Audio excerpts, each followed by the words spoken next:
die haben wir das Ding, die haben wir da aufzuhalten.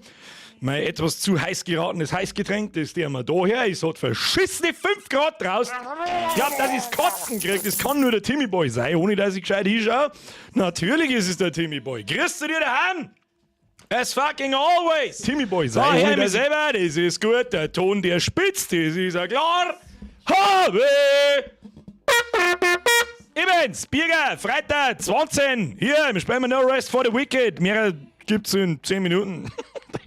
So, wir schauen mal aus. Haben alle gut beieinander. Ich bin so unendlich gut gelaunt, mir ist halt dermaßen das Düsel schon gegangen, dass ich einen Vogel krieg. Ich hab den ganzen Nachmittag wieder an Unreal umeinander gewirkt. Also an meinem Spiel. Und dann habe ich irgendwie zugemacht, gespeichert, zugemacht und dann irgendwie, ich sehe meinen Mauszeiger nicht mehr, da spackt irgendwas, keine Ahnung, restart einmal den scheiß Editor, wieder aufgemacht und das Projekt macht sich nicht mehr auf, sondern hat einfach sofort einen Crash-Report mit irgendeiner geschissener kryptischen Nachricht, wo ich mir denke so, Alter, was ist jetzt? Alter, was ist jetzt? Und dann war es Gott sei Dank bloß eine Config-Zeile zum Wiederändern. Da ist mir stundenlang dermaßen das Düsel gegangen, als ich mir gedacht habe, Alter, ich scheiße euch nicht euch. Ja, nein, alle ins Gesicht. Leute, Dankeschön, ist gut, Timmy Boy. Oh Gott, ich habe wieder nichts gehört, weil ich einfach drüber gelabert habe. Bavarian Dream, Frau nicht da, Bier in der Hand, Bier streamt. Schauen wir mal geschmeidig Freitag auf die Nacht aus, bei dem sauber viel Spaß euch alle. Bavarian Dream, Kuss auf die Nuss. Das soll ich mir heute auch denken. So, was ist. Draußen geht fucking Welt unter, es hat 5 beschissene Grad. Und weißt du was, gibt's irgendwas Besseres hier? Probieren wir einen Speer aus. So schaut's aus. Merci dir. Kuss auf die Nuss. Jetzt grüßen wir erstmal in Haufen, damit nichts passiert. Habe die Ehre an den Herrn Wiener, an die Leuchtrauschkugel, an den Fahrer, an den Schnutschi in die Schweiz, an den Jörg, an den Prox, an den Stürmler, keinen Forest, der Hanuta, Entschuldigung, an den Mike, an den Franz, an den Robert De Niro und an den Forest Quarter und an den Nügelnet, an den Leck mir wahrscheinlich an die Wand, an den Sam Crowey und die ganzen restlichen Moderatoren, an den Ewald vom Spreewald, an die Melli, an den Per, irgendwas. Kann ich nicht lesen. So, muss passen, muss klar für einen Freitag auf Nacht. Wie immer gilt, am Freitag auf Nacht bin ich zu meiner eigenen Belustigung da nicht so einer. Das ist mir das Allerwichtigste. Was haben wir da? Der Dreamer schreibt: Servus Birger, ich hoffe, dass du das lesen kannst. Ich habe heute Purzeltag leider, muss ich in den Bett verbringen. Das ist nix! Weil ich Magen-Darm habe. Dann sitzt du auf Scheiß aus, schaust das Stream gemütlich an, passt. Gemeine Wiese, oder? Gute Besserung als Gute zum Geburtstag. Ist wahrscheinlich normal, wenn man 36 wird. Kann ich so nicht bestätigen. Ich bin älter wie du und sage, nein, das ist nicht normal. Ich freue mich schon auf deinen Stream, Mr. Dreamer. Ich auch. Kuss auf die Nuss. Mike, merci für deinen Resub. 50 Monate. Nur 50 Monate extrem bleiben. Sorry, Brudi, ja? Gibst dir mal mehr Mühe beim nächsten Mal. Mike, so nicht. So nicht! Merci dir. Dragonfly, no rest for the Birger. No rest for the Bier. Wenn neue Spiele rauskommen, müssen wir es auch am Wochenende streamen. Auch wenn ich gesagt habe, jetzt ist einmal ein halbes Jahr Schluss, bis wieder Herbst ist. Ja, was selbst ist. Und mit meiner Lords wird uns wahrscheinlich genau dasselbe passieren. Was soll ich machen? Da werden wir mal ein bisschen hier hineindüdeln und was es selbst ist. Knittelmutter, los, belustige dich! Ich arbeite dran. Merci dir. Löwensepp, 1,44, brauche ich gar nicht den Namen lesen, habe die Birger ist fucking schöner Stream, Hashtag Hackelberger. Ich kann mich nur wiederholen und ich werde mit 3 Mal in der Woche wiederholen, ist mir scheißegal, willst du einen Haken, trink einen Haken, so sieht's aus. So, habe ich gestern eventuell 3, 4 halbe getrunken und die glauben mittlerweile schon, dass ich heute ein wenig haudig beieinander bin. Check. Werden wir das einfach, weiß ich nicht, unter den Teppich kennen und so tun, als wenn ich zu gewinnen? Check. Spielen wir mir heute noch Rest for the Wicked? Check. Die meisten Leute werden gar nicht wissen, was das ist. Ich glaube, das haben viele nicht auf dem Schirm. Sag ich der Freiweg, wie es ist. Ist jemand herin, das darf mich jetzt interessieren, der nicht weiß, was No Rest for the Wicked ist, aber weiß, was Orient the Blind Forest und Orient the Will of the Wisps ist, beziehungsweise war. Und was für unglaublich gute 2 Spiele das waren. No Rest for the Wicked ist von den gleichen Machern. Richman! Muss ich töten.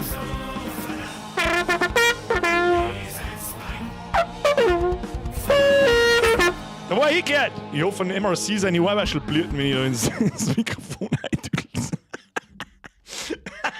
Richman, welcome to the squad. Merci für deine Mitgliedschaft. So, muss ich jetzt irgendwas im Chat, kapieren Sie jetzt gleich langsam selber. Ab in den Chat habe ich dir einen Richman. Kennen schon, bloß nicht gespielt. Hast ordentlich was versammelt. Ich mag normalerweise so Jump'n'Runs, das ist auch so, ja, Jump'n'Run oder so. Ja, ist ja der Jump'n'Run. Ja, aber Ori and the Blind Forest und The Will of the Wisps ist was anderes. Das ist so gut und so schön. Und waren das gute Spiele, Alter. Der Hanuta kennt gar nichts, der Stoshi kennt beide nicht, kein Plan von gar nichts. Also gut, soweit ich weiß auch nicht, wie No Rest for the Wicked ist, aber es ist ein ganz anderes Genre als ein Jump'n'Run. Es ist, als hätten Diablo, Path of Exile und Dark Souls und Elden Ring ein Kind gekriegt, so ungefähr. Es ist ein Action-RPG, du sagst es so von oben und rennst du umeinander und haust Viecher zu Klump. Und ich bin gespannt, wie sie sich spielt. Das ist bei solchen Spielen das Allerwichtigste. Warum ist Dark Souls und Elden Ring so beliebt? Mal geschissen auf die Grafik. Ja, oh nein, er hat gesagt, Elden Ring Grafik ist nicht so geil. Der Artstyle ist fucking awesome. Der Grafikqualität selber ist nicht so geil und das wissen alle, die es gespielt haben. Ist aber scheißegal, weil Gameplay ist fucking king. Und das Kampfsystem, das From Software auf den Markt scheißt, ist unerreicht. Da kommt kein Nioh ohne, da kommt kein, was haben wir noch so? Da kommt auch kein, ja, das ist ein schwieriger Vergleich vielleicht ein bisschen, aber egal. Da, selbst Devil May Cry und Bayonetta und so weiter fühlen sich nicht so on fucking point wie das eben Dark Souls und Elden Ring tut. Und darum zu Recht, wenn Elden Ring 3 Mal hintereinander rauskommt, da war Elden Ring 3 Mal hintereinander Game of the Year. Wegen noch sehr vielen anderen Dingen auch, Level Design und was weiß ich was alles. Ja, wir werden sehen. Ich bin sehr gespannt. Ich bin großer Fan von einer solchen Art von Spiel und wenn dann zwei sich eine Spiele miteinander Kind kriegen und dann No Rest for the Wicked dabei rauskommt, dann ist meine Erwartungshaltung hier oben. Und Moon Studios heißen es, die kannten es auch reißen, dass sie sich erfüllen. Allerdings, nicht vergessen, das Spiel ist heute den ersten Tag im Early Access. Weil vorher schon jemand im Chat eingeschrieben hat, so, ja, Bewertungen sind so gemischt, so Dinge. So, ich habe nicht nachgeschaut, ich weiß nicht warum. Ich tippe mal auf Performance, so wie es halt immer ist an Spielen, die rauskommen und keiner hat es getestet. Maki! Freiner Sport ist euch heute dann für Montag am Mittwoch. Hier war ein Wammerl am Bauch. Also ein Schwammerl. Schwammerl am Schlauch. Lieber ein Wammerl am Bauch, also ein Schwammerl am Schlauch.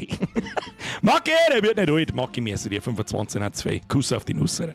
Kuss auf die Nuss. So, das ist heute, merci, ich weiß, jetzt auf jetzt mit die Hauer Donations. Ich bin gerade so im Rede-Rage. Ja? Muss man wieder 30 Jahre antrainiertes Fachwissen auskotzen. Wo haben wir jetzt stehen? Jetzt weiß ich es wieder nicht mehr. Oh, der Hacker schreibt, Performance und Tastatur- und Maussteuerung sind die größten Kritikpunkte. Gut, ich bin davon ausgegangen, ich werde das mit Gamepad spielen. Man spielt auch kein Dark Souls mit fucking Tastatur, aber halt Diablo und Ding halt eigentlich schon. Ja, da werde ich nicht recht viel dazu sagen können. Ich habe vorher auch schon irgendjemanden gelesen, der hat geschrieben, so mit, da muss ein Bürger zuhören. Das ist die einzige trustworthy Quelle, die ich habe. Ich werde gnadenlos ehrlich sein, aber halt mit wie soll ich sagen, mit einer Kritikschwelle beobachten, das ist ein Early Access, Alter. Das ist noch nicht fertig. Und je nachdem, wie die dann drauf hören, was die Community sagt und so weiter und so fort. Probierst du beides aus? Können wir gerne machen. Aber ich darf es wahrscheinlich von Haus aus mit dem Gamepad spielen. Und wir können es schon probieren, auch natürlich mit Maus und Tastatur und so weiter. So, das ist mein Controller eingeschrieben. Es sieht schon geil aus. Totoro, das ist auch das Erste, was mir aufgefallen ist. Das Erste, was mir aufgefallen ist, der Artstyle von dem Spiel ist schon wieder so gut. Ähnlicher Artstyle wie halt Ori and the Will of the Wisps und das kennen sie einfach. Für das, die Art Directoren und die Artists da drin, die das zeichnen und modellieren und animieren und so weiter und die Welt gestalten, wie es ausschaut, die haben jetzt schon wieder einen Friedensnobelpreis verdient. Sag ich dir ganz ehrlich, sehe ich im Trailer schon. Ja, bitte, war die recht dankbar. Nice Gamepad-Kabel, wann? Ja, da, die Zeit wird kommen. Lang hat es nicht mehr, das ist so, was ich weiß. Ja, das schaut schon gut, da kommt ein wenig ein Isolierbandel drüber, eines Tages und dann geht's wieder. Und wenn nicht, dann zwickt man es da ab und dann kann ich endlich mal meinen Lötkolben ausholen, das wieder zusammenlöten und wenn es dann wieder geht, dann weiß ich ganz wurscht. Aber dann haben wir auch wieder was gelernt. Der Bavarian Dream schreibt, Soshi, ja, fühle ich ja, seitdem ich meinen PC statt der PS5 habe, wird alles mit Maus und Tastatur gespielt. Bin ich normalerweise auch so. Immer. Also ich spiele immer alles. Ich hab sogar Dark Souls 3 damals angefangen mit Maus und Tastatur zum Spielen. Bis ich dann gespannt habe, ja gut, es ist halt einfach ein Gamepad-Spiel. Aber sobald es zu einem Shooter kommt Gamepad nicht in Frage, das kannst du vergessen. Ich habe sogar probiert, Diablo 4 mit dem Gamepad zum Spielen und das war ganz geil, sage ich dir freiweg, wie es ist, weil einfach, es ist ein anderes Spielen mit dem Gamepad. Ja, zurück kleiner, gemütlich, eine Sandeln, yay, nice. Als mit dem Maustastatur musst du ein bisschen da hängen und so weiter und was es ist. aber geht halt nicht. Es geht halt einfach nicht gescheit. Wenn ich dann zum Beispiel mit dem Barb habe irgendeinen Lieb und ich möchte an eine bestimmte Stelle springen, dann kann ich mit dem Gamepad nicht da hinzielen, wo ich hinspringen will, sondern er springt einfach auf den nächsten Gegner oder was weiß ich, was er treibt. Dragcrawl! Einfach mein Reso. Was? Wurscht, dann kriegst heute nur Mutti 5 Euro einer geschissen. Wieso hab ich den übersehen? Ich hab ein Playlegs auch übersehen. Wo hab ich den übersehen? Dragoncry, wo? Da ist die Dragonfly, der Rest for the Bürger. Mehr sind die. Wo? Und das ist der Arschloch. Da ist kein Resub. Wieso sehe ich den nicht? Ich sehe ihn wirklich nicht. Dragoncry, das tut mir außerordentlich leid. Kriegst du die Privattröte. Pass auf. Die muss gelungen. Die hat sich ein bisschen hochgehört wie der Dewey. Dewey! Imperiale Streitkräfte von links! Na, von rechts! So ein Dreck. Geil, wer ist dir? Ich bin seit ein paar Wochen bei der Tennis und spiele mit dem Brian gerade Cleanball und How Kate ihr Brüder. Aber null Problemo, es grüßt sie Gartenschau. Was? Von dir kämen auch immer irgendwie, die haben so aus dem Kontext gerissen, diese Kommentare, Alter. Du spinnst, du saufst du einfach 10 in der Früh weg. Das ist ein Wahnsinn mit dir. Geil, für mehr dir. So, jetzt ist 10 noch. Freunde der Sonne, wir schauen uns heute einigermaßen ernsthaftes Gameplay an. Mal schauen, wie weit ich eingerostet bin. Ich kann mir sehr gut vorstellen, dass das Spiel einen großen Schwierigkeitsgrad an den Tag legt. Das darf in sich in die Spiele auch sein. Fangen wir an. Pimmelt wir nicht lange umeinander. Danke für die Donations. Kusse auf der Nusse. Und Chris und Alf von mir übrigens, ein geil Befehl. So, jetzt bei so 8. Wir starten das Spiel. Was ist das? Muss ich mal anders hinstellen. Was ist das? So, was haben wir da? Ja, Moon Studios. Alfarius, jetzt wieder ein Resub, Kuss auf die Nuss. Mir ist wieder 21 Monate. Kuss, Nuss. So, Private Division, bla bla bla, leck mir was. Mit was fangen wir an? Gamepad oder Tastatur? Ich sag das ganz ehrlich, ich fange jetzt erstmal mit dem Gamepad an, gewohne mich ein bisschen an das, dann kann ich mich vielleicht ein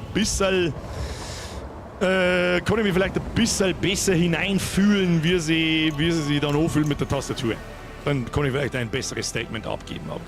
So, was ist da los? Neuen Charakter erstellen, kann man da rumdüdeln. Ja, rechts oben steht 3. Warum steht da 3? Das weiß ich nicht. 0 XP, weiß ich auch nicht, was das bedeutet.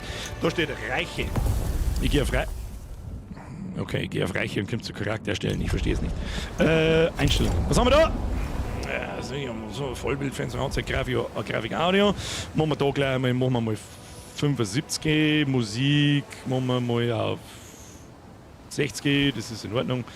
Soundeffekte lassen wir groß. Ja, die müssen wir mir hören, ja. Umso besser hört es sich an.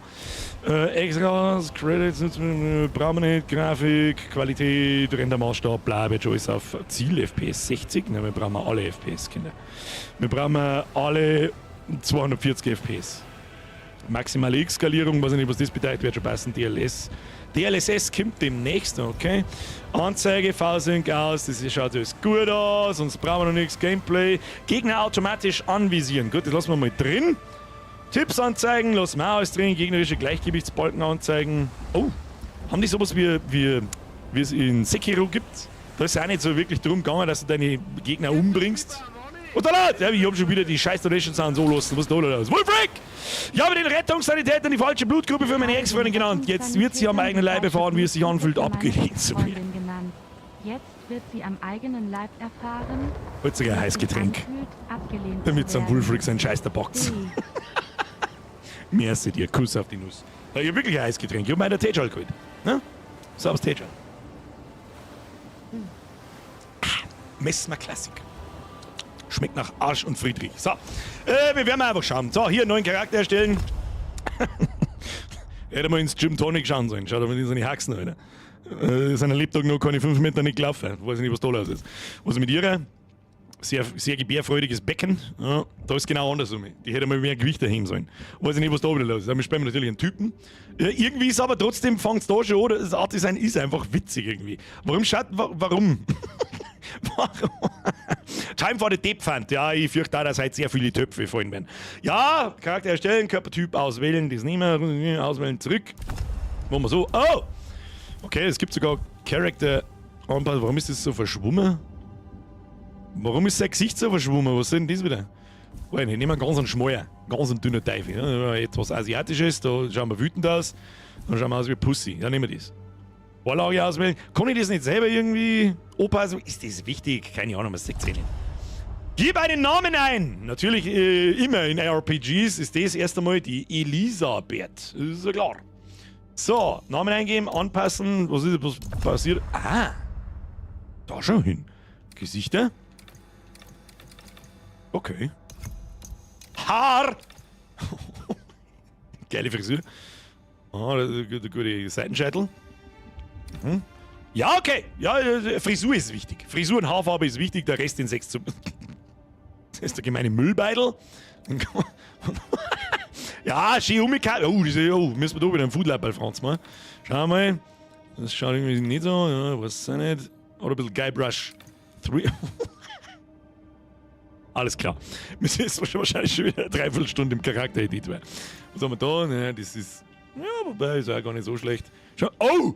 Ja, das ist der. Merken wir uns einmal so kurz nach der Hälfte. Haben wir da. Hey, ich hab doch jetzt gerade einen Sound ausgemacht. Was ist denn? Frau Schröll!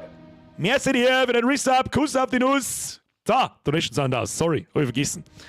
So, was haben wir noch? Ja, Steini Frisur. Ja, der gute über die Haarfallschnitt. Das ist gut, das ist gut. Den nehmen wir. Ja, sehr hohe Stirn. Ja, braucht so viel Frisur. Was in Gottes Namen ist denn das? Eine Mischung zwischen alle Frisuren oder was? Hat er sich nicht entscheiden können, ob beim Tor ausfallen, ob er einen Haarfallschnitt kriegt oder einen Seitenscheitel. Wissen wir nicht. Nein, ich glaube, das ist unser. Das ist die unser. Na, da, rot, nein, braun, schwarz. Ja, das stinkt doch sauber nach Foodlab bei Franz. Das sagt er eh. Gesichtsbehaarung, die ist wichtig. Nein, der Pornobalken, ja. Was ist da der Unterschied? Kleiner Pornobalken. Ja, Charakter-Editoren sind einfach immer gut. Ja, die werden nicht langweilig. Oh ja, ja, den haben wir gerne mit Farben noch ein. Ah, da haben wir schon sehr nah dran am Foodlab bei Franz. Franz! Was haben wir da? Das ist der Middle-Age Franz. Ah, das ist ein guter. Das ist ein guter. Ja, den nehmen wir. Schauen wir aus wie eine Robbe. Passt, nehmen wir. Augen. Was haben wir da? Augenposition. Was kann die? Ja, aufgerührt. Achso, ja gut, mit dem Scheiß brauchen wir nicht einmal anpimmeln, das interessiert keine Sau. Nasenposition. Was heißt das? Weiter oben und weiter auf, oder was? Machen wir ganz auf, damit es Nasenbreite. Machen wir ganz eine Spitze. Ganz eine Spitze, machen wir so. Ja, das schaut gut aus. Je dümmer, desto gut. Mund sehen wir leider keinen wegen dem Pornobalken, das ist gut. Oh, Kiefer. Ja, das muss absolute Mega-Chat muss das werden. Machen wir so, hier Kiefer da runter, Kieferbreite maximal, Kinnposition, was heißt das? Ja, ein ganz langer Kopf, das ist gut. Kinnbreite maximal. Ja, schau dir noch. Wenn der nicht gut ausschaut, weiß ich es auch nicht. Dann müssen wir noch mit zum Gesicht zurück. Oh, wütend. Wir brauchen was Freundliches. Der Franz ist ja ein Freundlicher. Das schaut so gut aus. Ein richtig geiler Eierkopf. Ja, nehmen wir halt einfach irgendwas. Ein bisschen, man kann in die Augenbrauen nicht anpassen. Habe ich das übersehen? Was ist mehr? Augenposition, Augengröße. Was ist das da? Das sind Augenfarbe, ist natürlich grün. Haarkiefer, ja, wird schon passen. Keine Ahnung, machen wir es so. Machen wir es so, das wird schon passen. Werner, bist das du? Wie geil, dass du überhaupt nicht dazu passt. Ab Hals aufwärts ist er 70. Hals abwärts, brutal. Das ist ein brutaler. Elisabeth, eigentlich müssen wir ihn Franz nennen. Ah, Foodlab Franz natürlich. Ja, müssen wir schon akkurat bleiben. So, ja, dann hier erstellen. Wähle ein Reich. Betritt ein Reich, das auf dich wartet. Okay, das sind offensichtlich Character Slots. Nehmen wir das. Ein Reich erstellen. Erschaffe ein Reich, in dem deine Legende beginnt. Beginne am Anfang der Geschichte auf deiner Reise nach Sakra. Sakra! Der Prolog kann bei zukünftigen Durchläufen übersprungen werden. Okay. Ja, wir nehmen Franz sei Keller, oder was denn hier? Oder? Ich check jetzt nicht ganz, was Reich bedeutet, aber ich glaube mir, was für ein Spiel ist denn das noch so?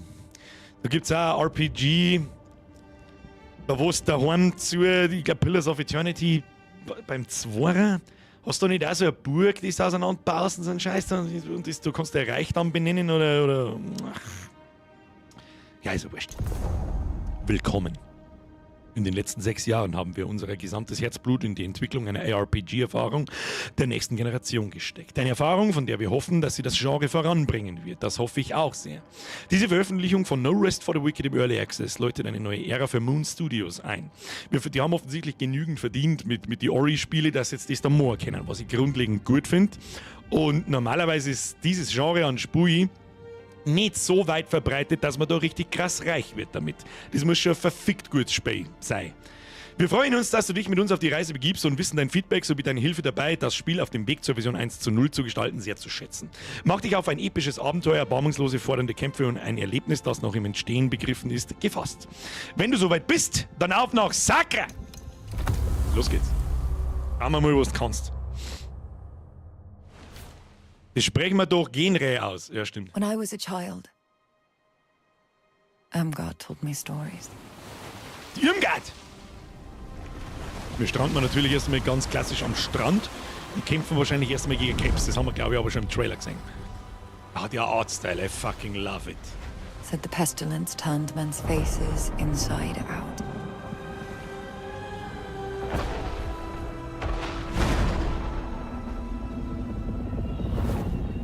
Made them grow limbs where none should be. But the world was nearly lost in its wake. Es schaut aus wie gemalt. Das ist genau das, was man taugt. And she prayed.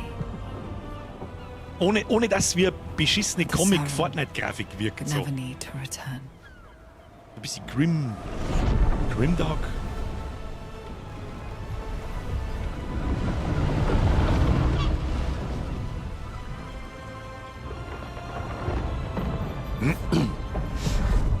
Also performance-technisch merke ich jetzt noch gar nichts, es ruckelt nichts, es tut nichts umeinander. Und es ist schon Ingame-Grafik, da bin ich mir ziemlich sicher. Nichts irgendwie vorgerendertes und wir haben ja über 200 Frames gehabt. We should turn back while we still can. It's an island, not a fairy tale. This is a fool's errand. There's no sum worth bringing the likes of them to shore.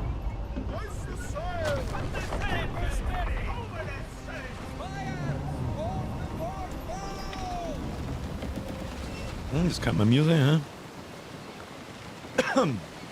Oh, haben wir so lustige Zipfelmützen auf. Da sind wir! So, let me have a look. Bewegen. Da sind wir. Kann man springen? Oh. Okay, man kommt bloß... Oh, okay. Kann man... Never thought I'd Okay, das ist der Sprint. myself. Okay, man kann zuhauen. Ich habe noch keine Waffen offensichtlich. Was kann man da so machen? Wir haben, das ist hinter mir, das sagt man nicht gescheit. Da ist ein Menü mit LB und dann kann man wahrscheinlich ähnlich wie in Dark Souls da irgendwelche Sachen machen. Das werden wir dann herausfinden. So weit sind wir noch nicht. Was haben wir? Was ist das? Gladiatorenverbeugung. Ja, fucking Emotes, die sind ganz furchtbar wichtig. Braucht kein Mensch. Aber gut, pimmelt mir erstmal umeinander. Schauen wir, was da los ist. Ich habe keine Ahnung, was wir überhaupt tun müssen. Du kannst sprinten, indem du A gedrückt hältst. Okay. Strutting about like you're the only killer. No good will come of this. Drücke zum Sprechen. Okay. Oh, nicht draufhauen. Ja, was drücke ich denn zum Should have burned the island to the Y. ground 1,000 years ago and never come back. Keep walking, filth. I'll We've trade no wrecked words and with you. ravaged our way across half of the Archan Sea. And you're scared of a First hunk Mate of Brogan? rock. Warum macht jeder auf einmal spontan Liegestütze? Deswegen haben sie alle sich in die Oberkörper benannt. Not Okay. sure what you're hoping to find. Erster kleiner Shit Bug gefunden, da like wird einfach das Ding da. Captain wants a word with you up above. Okay. Kann man drücke? Ja, da wird oben noch nicht angezeigt, was man drücken muss, damit man interagieren kann. Aber der Interaktionsbutton ist offensichtlich Y. Ein Gebilde wie Leitern oder Ranken können erklommen werden. Klettern L, schneller klettern A gedrückt halten. Okay. Muss einfach noch hingehen, nichts drungen. Nichts drungen, ja genau. Das passt alles und wir müssen mit dem Captain schmerzen. So. You put the men on edge, Sarah. We've trafficked in people before, but Wieso bin ich der Kerim? I won't be sorry to be out of these waters. You off my ship.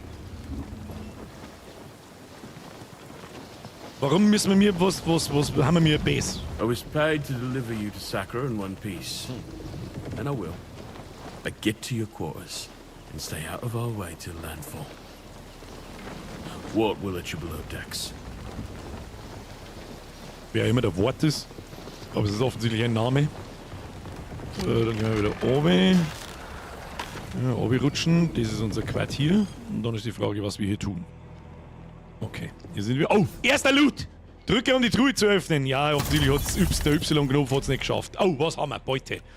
Wo sehe ich, was das ist? Wo ist mein Inventar? Okay, Inventar, Werte, Aktivitäten, Karte. Haben wir schon sowas wie eine Karte? Nö. Kann man da oben durchswitchen? Ja, Quests, Kopfgelder, Herausforderungen. Was haben wir da? Waffenbaupläne, Rüstungen, Nahrung, Essensrezepte. Ja, man kann craften. Dekorationen, andere. Also wir haben im Prinzip noch nichts. Das sind Settings. Das ist unser Equip. Und in solchen Spielen, der Inventar besteht aus Reitern, Ausrüstung mit LT und RT kann ich durchswitchen. Ja. Haben wir schon verstanden. So. Im Inventar haben wir offensichtlich noch nichts. Wir kommen da um. Ah ja, das hier ist wichtig. Ich schätze mal sehr, das Spiel dreht sich, wie halt auch Diablo etc. sehr viel um dein Equip, also um deine Ausrüstung, die du auch hast. Wenn man eine Kerim-Kapuze, was auch immer ein Kerim ist, ich weiß nicht, Netz, Oberkörper, Rüstung, da haben wir einen Rüstungswert. Was das rechts daneben ist da, das schaut ja so aus wie Position 20, kann Gewicht sein. Ha? Das ist das Gewicht, tun wir mit der Maus. Oh. Okay. Tun wir mit der Maus. Na, unten ist das Gewicht, Gegenstandswert. Okay, wir haben offensichtlich Gold gefunden, das ist Bronze oder was auch immer. Man kann Edelsteine sockeln, 4 Stück, einfach pauschal in jedem Item. Ein traditioneller von den Kerim gefertigter Umhang mit den Worten der Sprechenden erfüllen. Okay. Rechts oben ist ein blauer Einser, was auch immer das bedeutet, vielleicht ein Item-Level oder was auch immer. Und wir haben da einen Rüstungswert mit eigentlich schon ziemlich hohe. Ja, was ist das da rechts? Was kann das da rechts sein? Ich weiß es nicht. Das komische. Diese Position. Haltungswert, ja. Eventuell das, wo wir vorher im Menü gesehen haben, mit. Ja, dass seine Haltung bricht und dann bist du kurz gesteigert und kannst dann angegriffen werden. Das werden wir uns jetzt gleich einmal da anschauen, was alles so für Werte gibt, grob überflogen. Wir haben Gesundheit, Ausdauer, Stärke, Geschick, Int, Glaube, Fokus und Ausrüstungslast. Und die Frage ist, ja, das erinnert extrem krass noch an Dark Souls, wo du mit jedem Level-Up kriegst du einen Punkt und den kannst du dann in jeden Scheißdreck rein verteilen.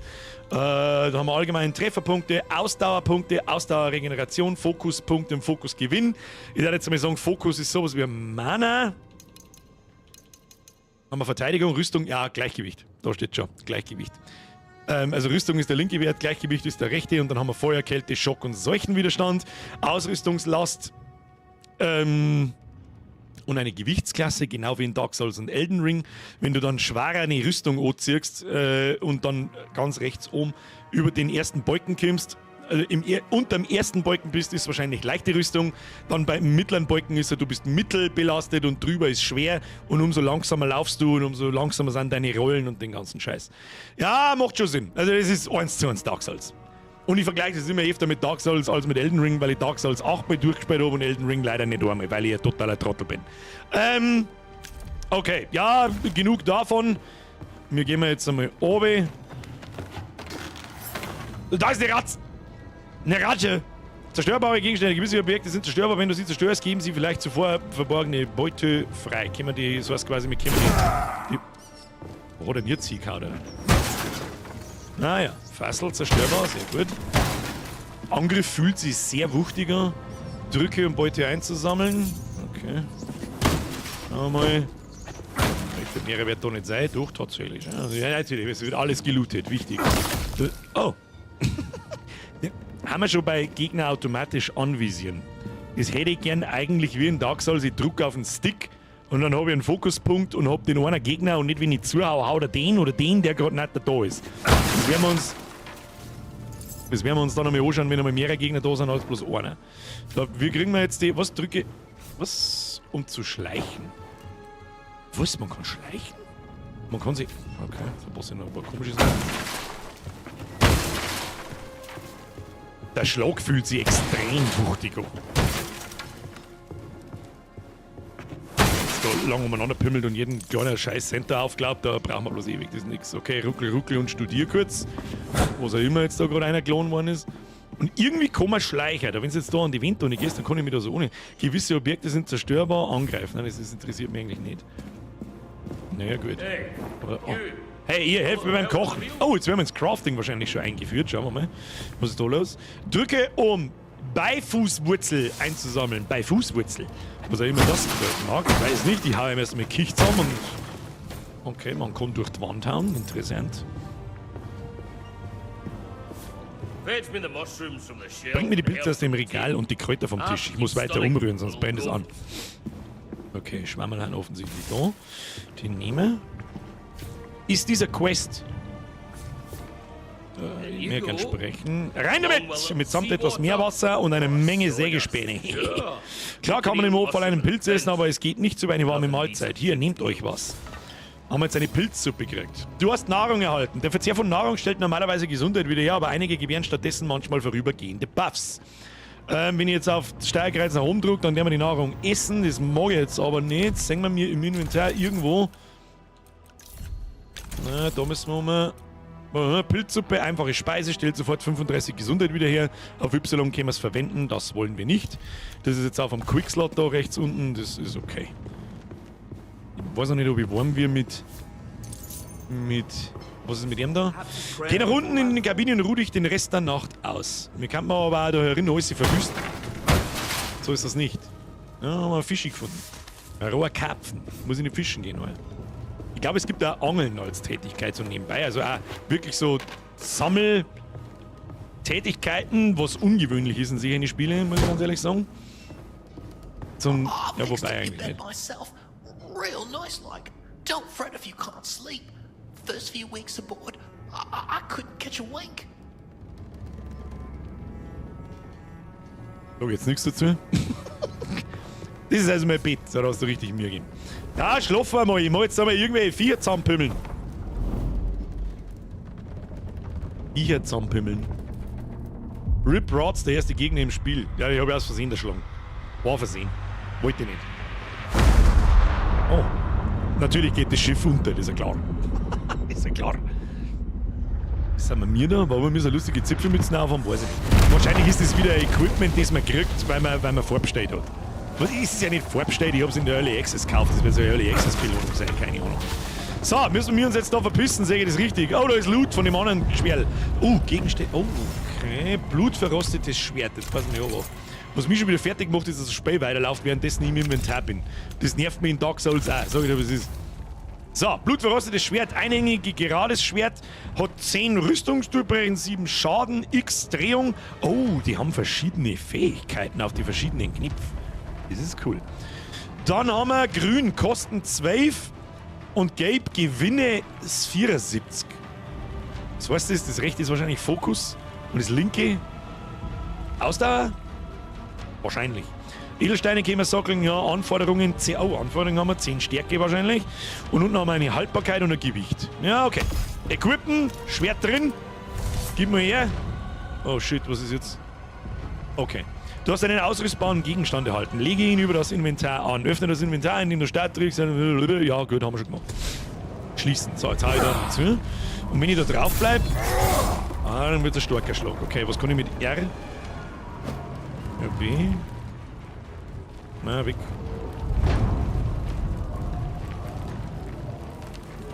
Okay, da muss ich jetzt kurz auf Zeiten gehen. Jede Waffe offensichtlich hat 4 verschiedene Fähigkeiten. Das ist interessant.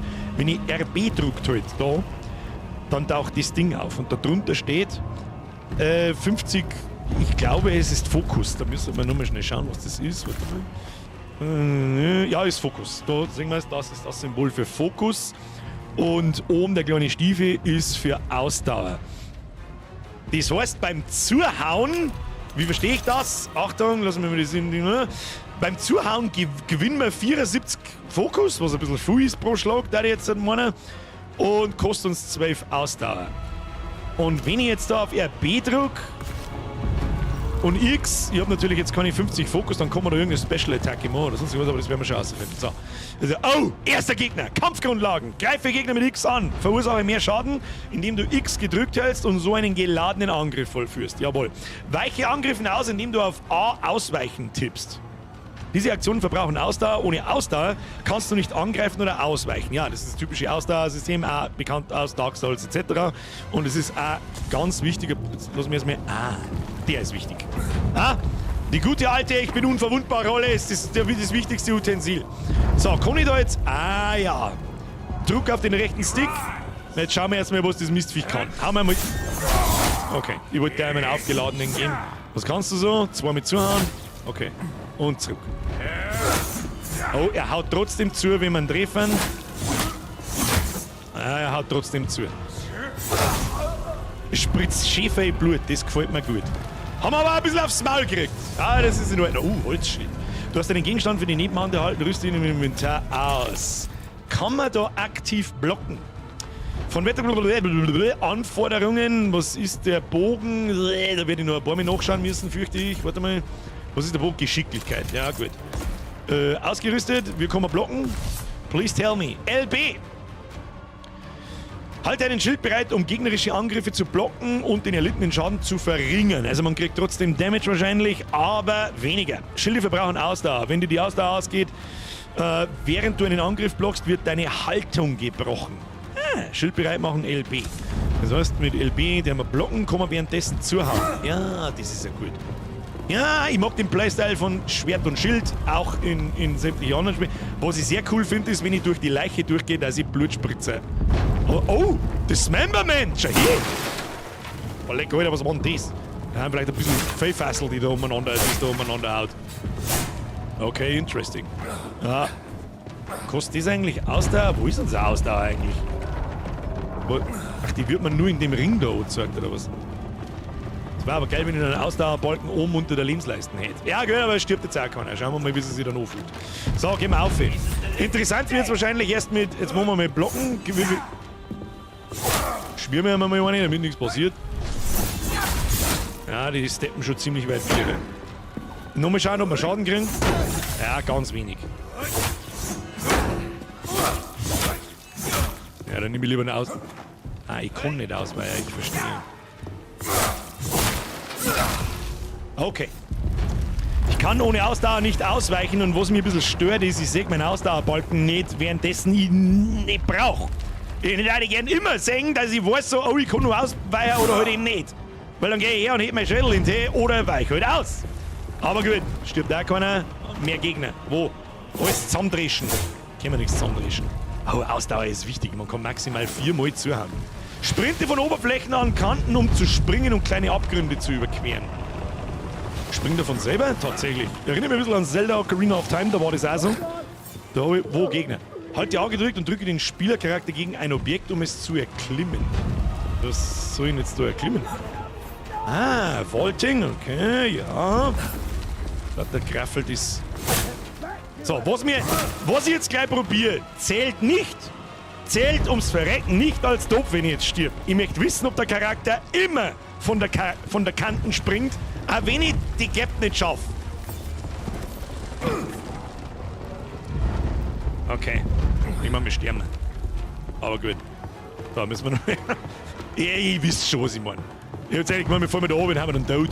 Oder man springt halt nicht, wenn man nicht springen kann. Was passiert denn, wenn ich da über die Leiter laufe? Springt er da auch?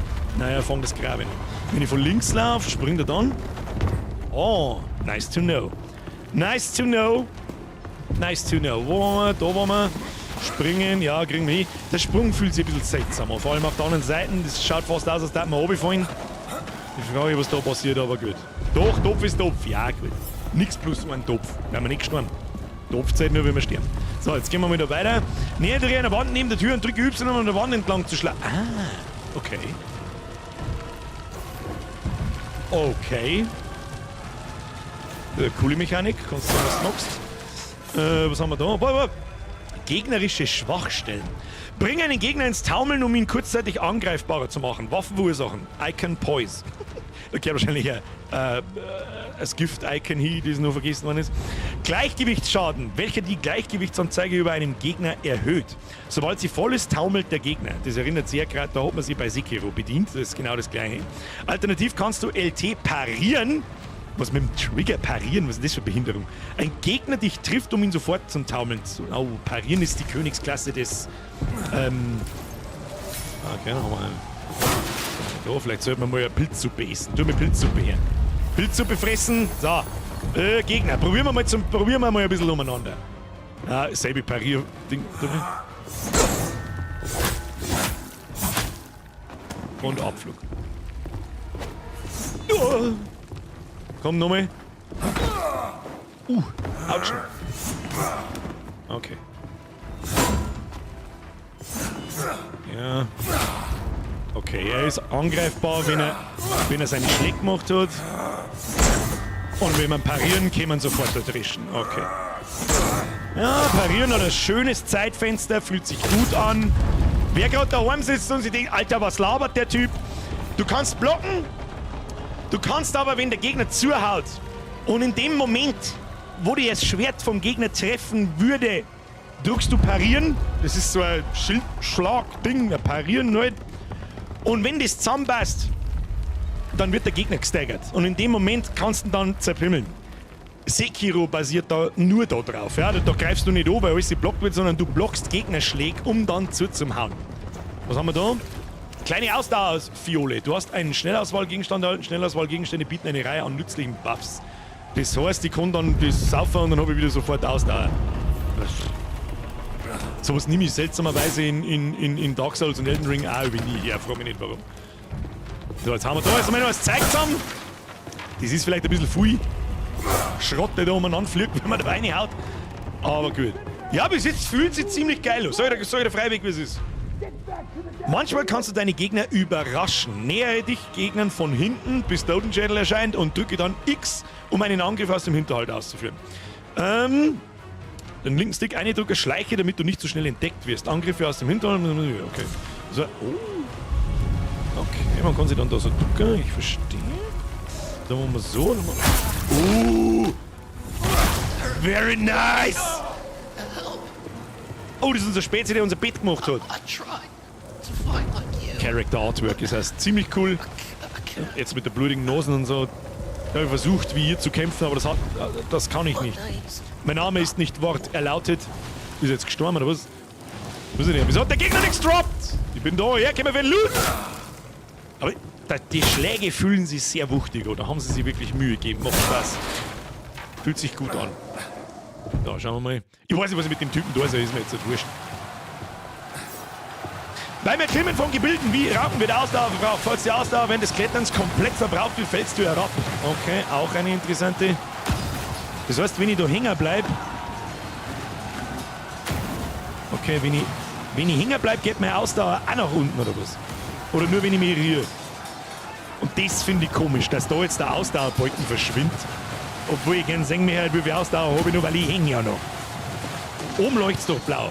Er hat keinen Wert, er hat kein Wort mehr rausgebracht. Ist er gestorben? Loot übersehen! Also Loot lassen wir natürlich nicht. Und dann kriegen wir noch für die Rüstung. Was ist das? Habe ich nicht gescheit aufpasst oder was? Gehen wir noch mehr rein. Oh, Tatsache liegt da Loot. Was haben wir noch? Krabbensuppe!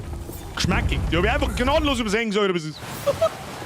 Ich habe den Loot jetzt übersehen können. Ja, ich habe mich auf andere Sachen konzentriert. Zum Beispiel auf meinen Schritt. Ups. So.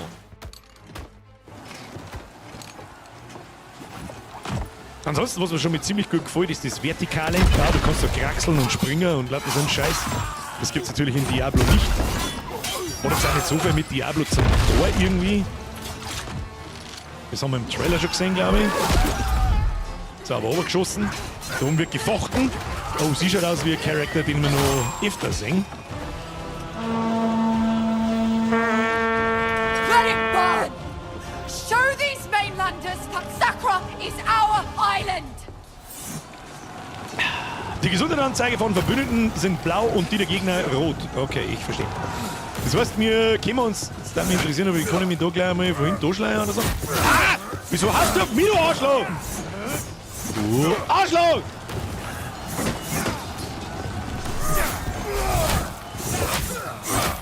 Und gleich wieder zurück, Gas. Fühlt sich gut an. Schauen wir mal, ob wir parieren können. Oh nein, können wir nicht. Oh, gehen wir wieder.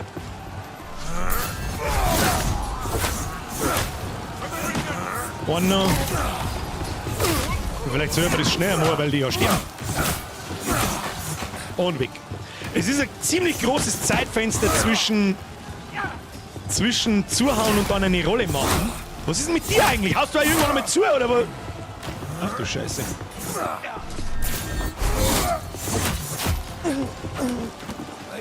Roll, roll, roll.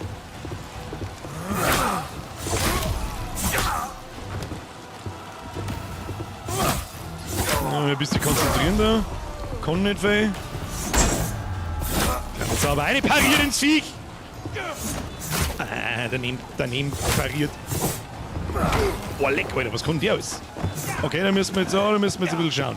Ich finde ein bisschen schwierig zu erfassen, was die Gegner genau deren vor lauter Ring und. Eigentlich käme er mir da schlagen, währenddessen dazu hat. Okay, interessant, der kann zurückchargen. Aber sobald man mir. Die haben eine ziemlich krasse Range, die Arschlöcher. Okay, müssen wir was essen. Geh zum Gittergriff und drücke Y zum Öffnen. Können wir mir irgendwie Waffen aufklauen oder so? Nö. Also, da ist jetzt alles ein bisschen sehr verschwommen, muss ich ganz ehrlich sagen. Das ist jetzt schwierig zu erfassen, was der Gegner tut. Gut, ich kenne ja noch keine Gegner, so ist das nicht, aber das ist ja wurscht. Aber so schaut schon mal gut aus. A, sprinte oder A, weiche aus. Drücke X, um einen Combo-Angriff zu vollführen. Sprinten. Ah, okay, man kann natürlich auch Heat-Chargen dazu haben. Ich verstehe, bist du gut? Nein, bist du nicht. Haben wir da... Oder der Handschütz. Okay, haben wir einen. Wir haben einfach so lang zu, wenn es die komischen Dammel... Oh, da ist noch einer. Das meine ich. Ich habe jetzt nicht gesehen, dass der andere oben da zuhaut gescheit.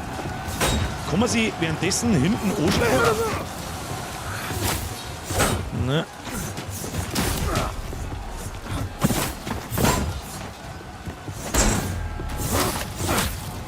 Schön parieren und dann abstehen. Ja! Das ist ein bisschen schwierig zu übersuchen. Was kannst du? Erstmal sauber reinparieren ins Viech. Und dann zurückdroschen. Und dann execute. Oh, sauber in der Mitte auseinandergeschnitten. Das gefällt mir gut. Dann sagen wir, oh, der große Hakelmann. Wow! Wow! Was ist denn mit dir? Okay, kann man den parieren? Ja, den kann man parieren, das ist sehr gut. Oh, der ist aber sehr schnell wieder am Start, du. So, jetzt schauen wir mal, was wir mit dem tun. Okay. Haben wir da echt einen... das war knapp. Okay. Okay. Wuchtig anfühlen tut sie sich. Das größte Problem, was ich bis jetzt habe, ist, ich tue mich schwer zu erfassen, was passiert. Was Regale füllen muss ich dann auch noch. Was? Achso, ich habe euch schon wieder dermaßen angefixt mit dem scheiß behinderten Supermarket-Simulator. Ich hab schon gemerkt im Discord. Das war nicht meine Absicht. Ich kann auch nichts dafür, dass das auf einmal ein guter Simulator war. So. It's too late for any of us. Okay, und jetzt werden wir natürlich an den Strand gespannt. Das überlebt normal kein normaler Mensch. Aber gut, irgendwie muss die Story ja hergeleitet werden. Ah, Ersteindruck ist gut, richtig gut sogar. Bis auf das, dass ich nicht gescheit sehe, was Gegner denn. Weil alles irgendwie cleared und feiert. Aber schauen wir mal, wie das in der restlichen Welt dann ist und wie man es wahrnehmen kann dann. Ja, Artstyle wieder absolut liebe es. Bessere Piraten-Immersion als Skull and Bones. Bis jetzt schon, ja. Der ist halt echt saugut und ein Zeitfresser. Ja, um Gottes Willen, also da habe ich auch kein schlechtes Gewissen dann, wenn ich Leute auf jede Spiele bringe, um Gottes Willen. Für das sind es Computerspiele geworden, dass unsere Zeit schöner machen. Der Foodlab Franz kann das ab. Siehe, der steckt das weg. Der braucht nichts sehen. Was ist jetzt da passiert? Der Kini gestorben, oder was? Da muss ich auch sofort noch mehr aufs Character Design hinweisen. Super awesome. So, it's true. Der Baurus. The king is dead. Long live the king. Er ist der böse Onkel, ist der Onkel Scar. Long live the king. Wie das gewusst. He was a great man and a good friend. I will mourn him. We will all mourn him. Your Richtig father's stark, soul schaut is at richtig rest cool now, aus. King Magnus. The people look to you for strength. I offer my condolences and my counsel, as I did for your father for The many great years. pestilence has returned, Lord Baurus. Yes, I have heard the rumors. They're not rumors. Even now, it ravages the island of Sacra just off our own shores. turning their men and women into unspeakable things. The pestilence is a punishment upon those who have lost their faith. Ich finde es ja schon richtig geil, dass sie eine Cutscenes You gibt. question the church? You're not Richtig the geil. church, Madrigal. You're just the tip of its spear. Enough. Geil Whatever the vertont. cause of this sickness, I cannot allow it to spread. Ganz stark My animiert. father has been weak for many years. I will begin my reign doing what he could not. My king, you are grieving. I must recommend against It's any- already done. Tomorrow, Der junge Madrigal Prinz Celine and her Inquisition will has set become sail the for king. Sacra. I promise we will cleanse the island of this wickedness. Our new king's faith in the church is well placed. Our king's faith was never in question. Ellsworth is a strong ruler, Your Grace. Sacra will recover. No. Sacra will be reborn. Cool gemacht, komm mal This los. is my responsibility to the kingdom. With God's hands, we will reach into every corner of the island and bring it like a newborn babe, screaming into the light. Da sind wir jetzt finally mir. Ah ja, wir haben natürlich unsere Rüstung verloren. Foodlapper Franz am Strand gestrandet. Jetzt bin ich erst bei Krebs der Schlange. Ein Horn!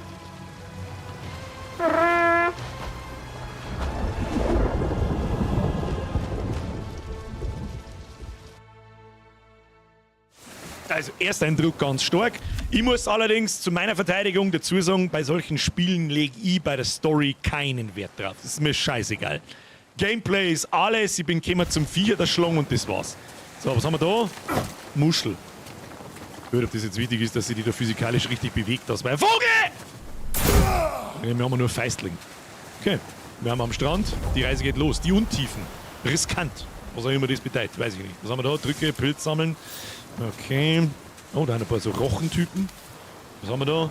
Pfeilschwanzkrebs. Mann, ist ein Pfeilschwanz. So, dann haben wir mal einen Krebs der Schlange. Wie schaut's da aus? Werden die aggro, wenn ich... die werden tatsächlich aggro, wenn ich komme, oder was? Warte mal. Futzen kannst du haben! Okay. Kriegen wir mir sowas wie XP irgendwie irgendwo? Links oben 12 von 50. Ich gehe jetzt mal davon aus, dass das meine XP-Anzeige ist. Wieder schlagen wir natürlich jedes Viech auf den Weg, das ist ja klar. Irgendwo da war noch ein Krebs und da ist eine Quest. Die haben wir gar nicht lange umeinander. Sehr gut. Was haben wir da? Schon wieder Vogel. Gibt's was zum Looten? Auf das bin ich auch gespannt. Wie fühlt es sich an, die Umgebung zu erkunden? Ist es belohnend? Macht es Spaß? Ist es versteckt? Und so weiter. Was haben wir da drücke, während du eine Schaufel ausgerüstet hast, um zu graben? Okay, interessant. Was haben wir da?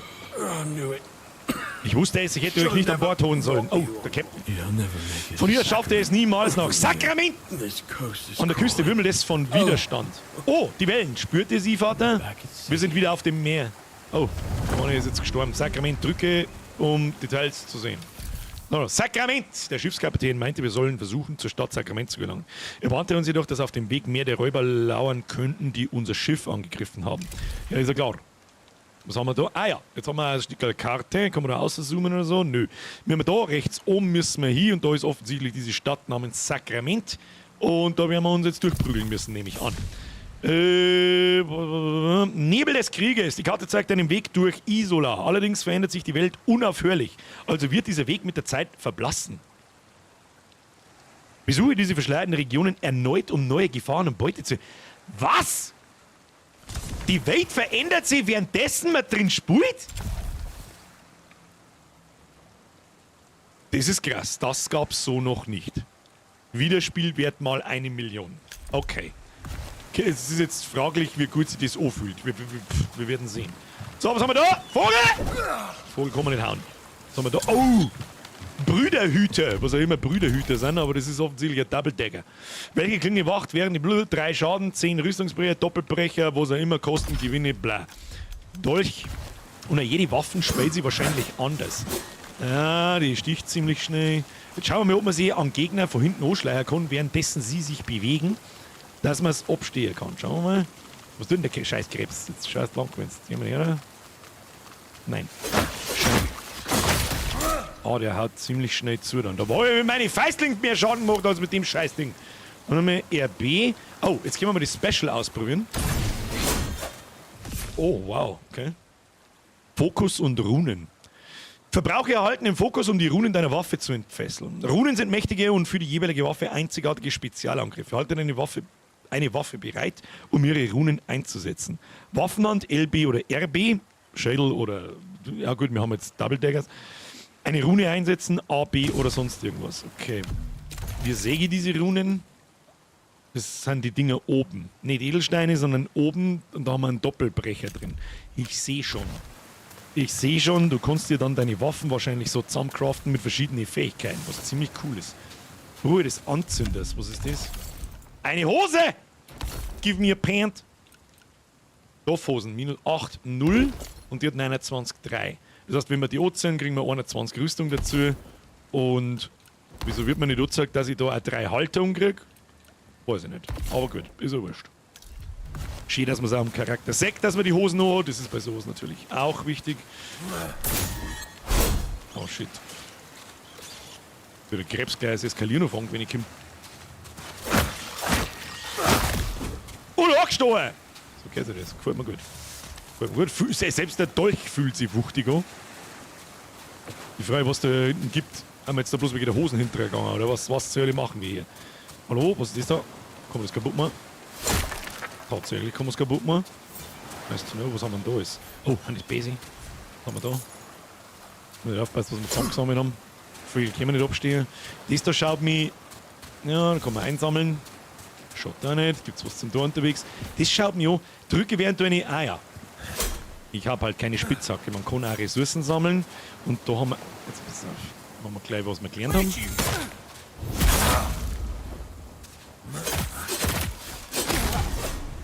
Kann man mit dem Ding parieren? Tatsächlich, man kann auch mit Waffen parieren, auch wichtig.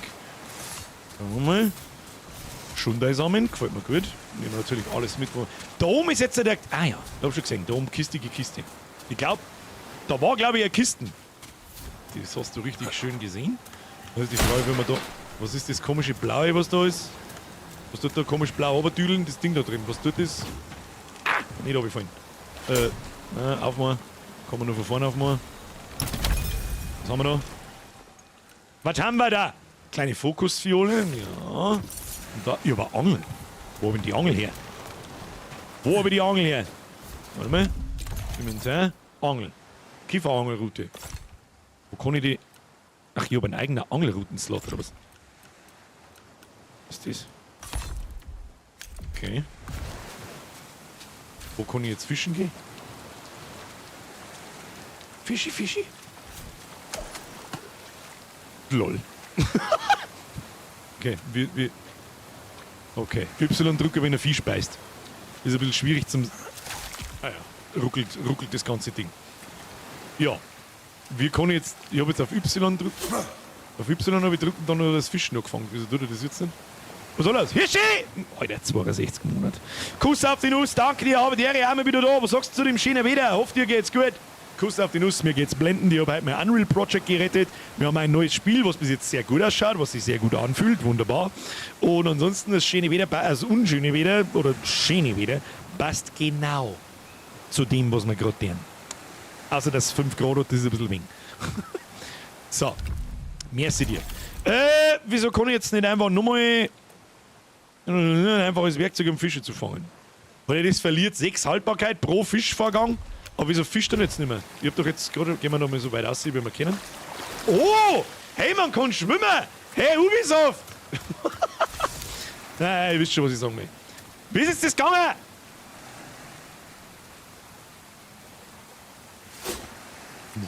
Ich kann nicht mehr fischen, keine Ahnung warum. Nee, keine Gesten. Das Parieren. Wie ist das gegangen? Oder kann ich das bloß einmal, weil ich Fokus brauche? Oder? Ich habe auf Y gedrückt und hat er gefischt vorher. Schau mal.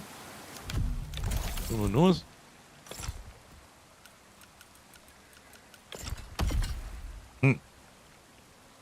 Da ist kein Fisch mehr. Das ist, glaube ich, Fische hüpfen wie bei WoW-Spots.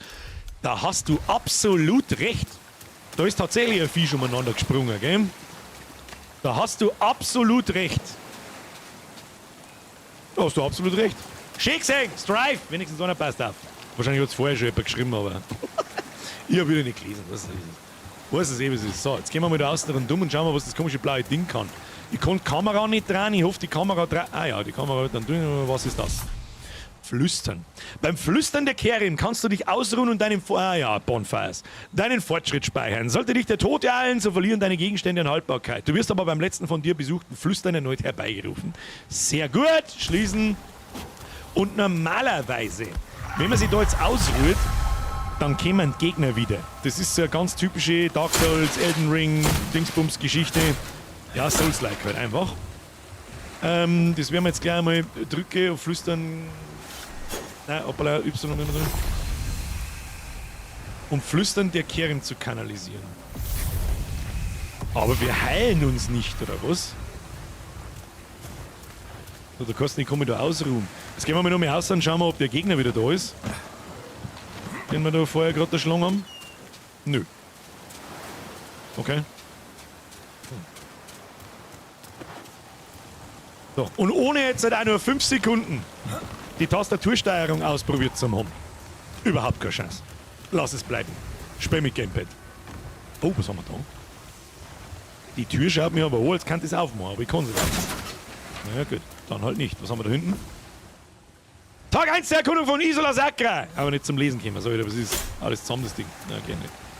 Gut, kraxelt mal auf. Das gefällt mir sehr gut, dass halt da so, dass es so vertikal ist, dass da noch, da kannst du überall umeinander gehen, Ratzenfleisch, kannst wahrscheinlich auch ziemlich schnell etwas übersehen. Schauen wir mal, was da, oh, Kiste. Kiste, oh, shit. Schleichen wir uns, oh. Oh, shit. Wow! Oh, du.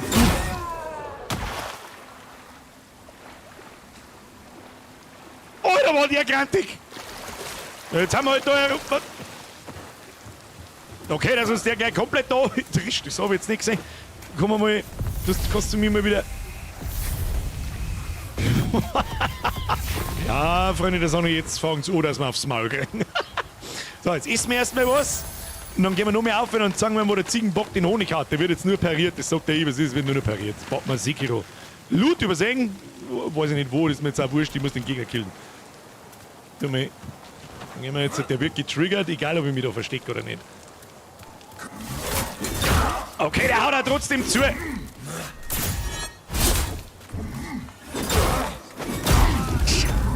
Okay! Das Parieren hat wohl nicht funktioniert! Nochmal von vorn! Alles klar, los geht's! Das war eine Nahtoderfahrung. So. Nochmal mit Parieren probieren. Ja, das scheint nicht mehr so gut zu funktionieren, wie es gerade mal funktioniert. Da kann man auch zu. Er pariert jetzt einfach gar nicht mehr. Das ist ein Witz, ey. 231. Das probieren wir jetzt so lange, bis der pariert wird. Das darf mich jetzt nicht interessieren. Das Zeitfenster zum Parieren war so angenehm. Und jetzt geht's auf einmal. Ist das schon ein Parieren da oder was tue ich da? Geht das mit den Dolchen überhaupt oder geht das nur mit dem Schädel? Komm, hau zu. Ah ja, geht schon.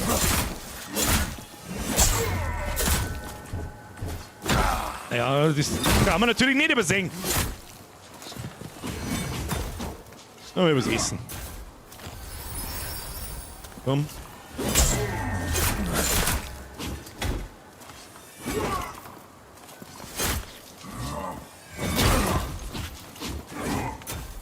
Einmal, wenn es dann das Parieren verkackst, ist sofort. Ah, leck. Ah, leck. Du kannst nicht, wenn du am Boden liegst, nicht ausweichen. Du kannst nicht aufstehen. Ausweichrolle geht auch nicht. Das heißt, das kannst du sehr gut überlegen, ob du da reinprügelst wie ein Vollidiot. Wenn du nämlich keine Ausdauer mehr hast, kommst du nicht mehr weg. 232, by the way, Kinder. So. Den kriegen wir schon. Nein, den kriegen wir nicht. Okay, ist mir was. Okay,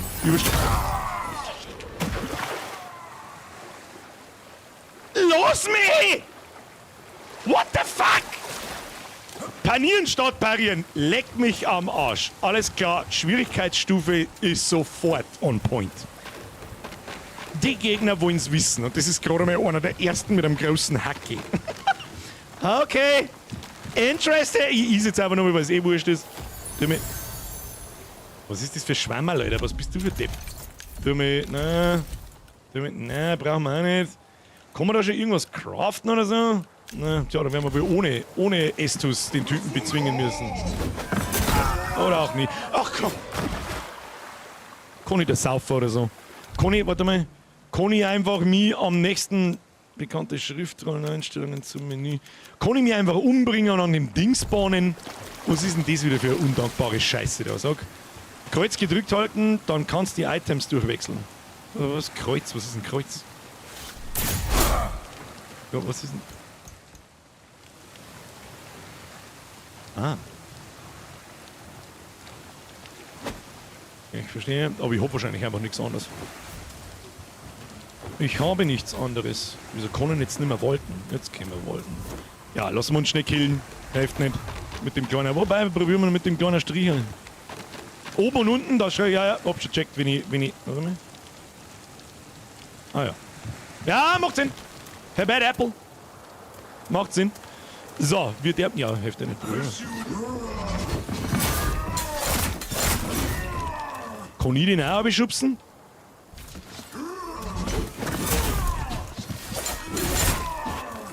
Okay, Ausdauer ist so scheiße wichtig.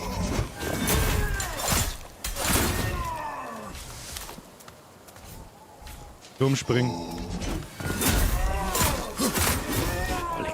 Der lässt sich ja nicht staggern und nix. Jetzt charge ich ihm eine, das ist jetzt die ganze Zeit gegangen. Oh mein Gott. Okay, das Spiel will's wissen. Und zwar richtig. Und sehr früh schon richtig. Kriegen wir schon. Kriegen wir schon. So.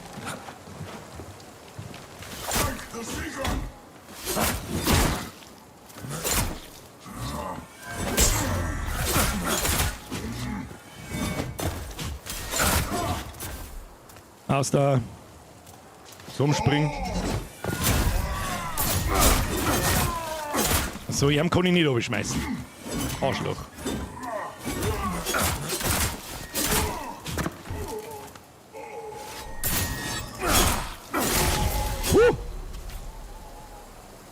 Ja, geht doch. Aber mit überstürzt reinprügeln wird's nicht funktionieren, oder? Ja, und unsere Fähigkeit kann man natürlich auch mal hernehmen. Wow! Das Spiel will's wissen. Das kann ich gleich schon mal vorab jedem sagen. Das wird nicht easy. Was das Rüstungsbuchstück zur Herstellung und Verbesserung von Rüstungen nutzbar. Jawohl, dann nehmen wir natürlich alle. Und dann haben wir einen Holzschild. Leichter Schild. Jetzt schauen wir mal. Vielleicht macht ein Schild das Parieren auch einfacher. Dass das Zeitfenster zum Parieren dann größer wird. Weil das hat sich jetzt mit den Dingen nicht so geil angefühlt wie vorher. Dann schauen wir mal. Und ich kann das nicht gleichzeitig ausrüsten. Ist ja klar, wir haben 2 Dolche. Naja, kriegen wir schon. Du darfst bloß nicht ungeduldig werden, weil sonst ist es gar. Was haben wir da? Wie komme ich da auf? Was heißt das? Was muss ich machen? Sonst so schlimm. Vor allem, du fällst überall oben. Das ist die allerletzte Scheiße.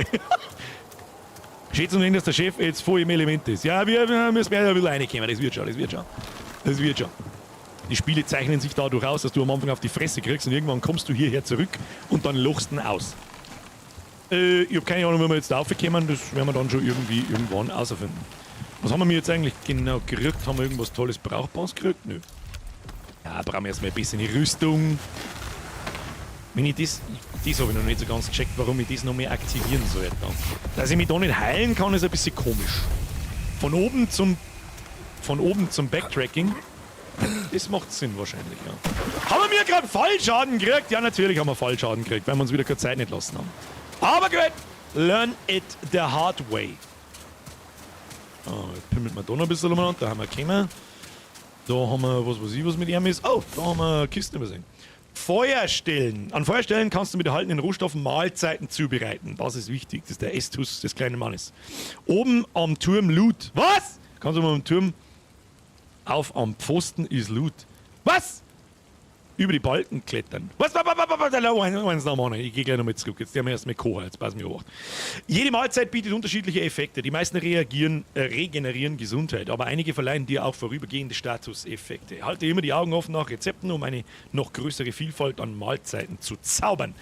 Das macht natürlich Sinn. Was haben wir da drin? Kriegen wir wahrscheinlich gleich mal. Okay. Gibt es da nicht einen Punkt mit nimm alles? Y ist alles nehmen. Ja, wunderbar. Feuerstelle. So, schauen wir mal, was wir kochen können. Rezepte haben wir bloß eins. Die Pilzsuppe, da brauchen wir einen Schwammerl und ein Dings. Gibt es irgendwie... Ja, machen wir gleich alle, so klar. Dauert das recht lang, oder? Pilzsuppe.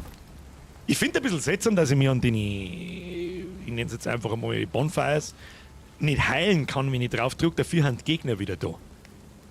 Weil, wie soll ich sagen, ist das nicht der Sinn der Geschichte? Vielleicht habe ich aber auch bloß wieder irgendwas übersehen. Kann natürlich auch sein. So, gut, wir haben wieder Esstusse, sozusagen. Das ist gut, dann haben wir da einen Schwammerl. Nein, dann haben wir keinen Schwammerl. Dann muss ich noch mehr aufgeben. Wenn sie sagt, da liegt der Loot umeinander, dann schauen wir mal, ob man da außen rundum gehen kann. Ha, tatsächlich schon. Nee, da habe ich vorhin. So, auf den Turm, über die Balken klettern. Hat irgendjemand geschrieben da oben?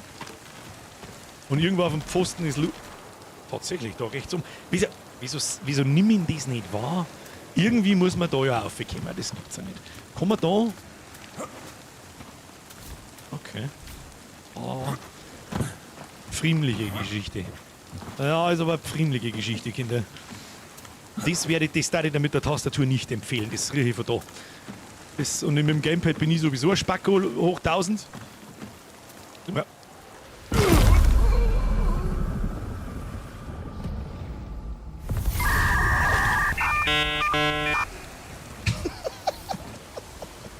Okay, alles klar. 234 Gramm. Das ist ein bisschen sehr friemelig. Das weiß ich jetzt auch nicht, was ich da dazu sagen soll. Ja. Da, das meine ich. Ah. Was das meine ich? Da, was ist das rumgepimmelt da? Steig halt auf dann! Ezio! Das schaut noch alles ganz gut aus. Und dann? Ah ja. Für 4 Kupfer habe ich jetzt da! Komm, leck mir mal. Ah, scheiß Fallschaden liegt. So, und das da ist das Backtracking. Der Sprenger hat gesagt, das ist Backtracking, dann vertraue ich ihm. Ich glaube nicht, dass man da irgendwo kraxeln oder sonst was kann. Glaube ich nicht. Glaube ich nicht. Nein, das glaube ich nicht. Nein, nicht wieder springen. Du tust ja nur wieder weh. Das macht ein Autschen. Das macht ein Autschen. So, jetzt gehen wir nochmal zu diesem Echo-Ding. Oder kann man nur... Wieso soll ich das kanalisieren? Drücke, blub, um Flüstern der Kerin zu kanalisieren. Warum sollte ich das tun? Was passiert dann? Ich verstehe nicht. Hat irgendjemand schon so weit gespielt, der uns sagt, Mieze! Was tust du? Hatschi! Du hast eine Fuffe rausgehauen. Grüße vom Feierabend. Guten Morgen, everybody. Mieze ist jetzt auch da. Schluss jetzt mit die 50er. Bist du besoffen? Mieze. Gut, es ist Freitag, Viertel nach 9. Das wäre zu erwarten. Mizio! Was machst denn du? Mieze, danke dir. Schluss. Aus. Pfui. Miau. So. Save Point Hold. Ja, aber wieso kann ich nochmal hingehen und das Ding nochmal triggern? Oder kanalisieren? Wieso? Wenn ich mich nicht heile oder sonst was. Das heißt, dann lege ich das Ding als meinen letzten Safe-Spot fest, wahrscheinlich. Wenn ich dann stirb. Okay, ja, gut, das macht Sinn. Aber dass ich mich da drohen nicht heilen kann, finde ich nicht so geil. Sag ich dir, was ist. Das soll jetzt schon sein. Dafür müssen noch Gegner wieder kommen. Aber gut, ist ja wurscht. It is what it is. Na, erst mit der eine Pimmel, jetzt laufen wir erst mit da. Was gibt's denn da alles? Ich tue mir auch ein bisschen hart zum Singen. Wo waren wir schon, wo waren wir noch nicht?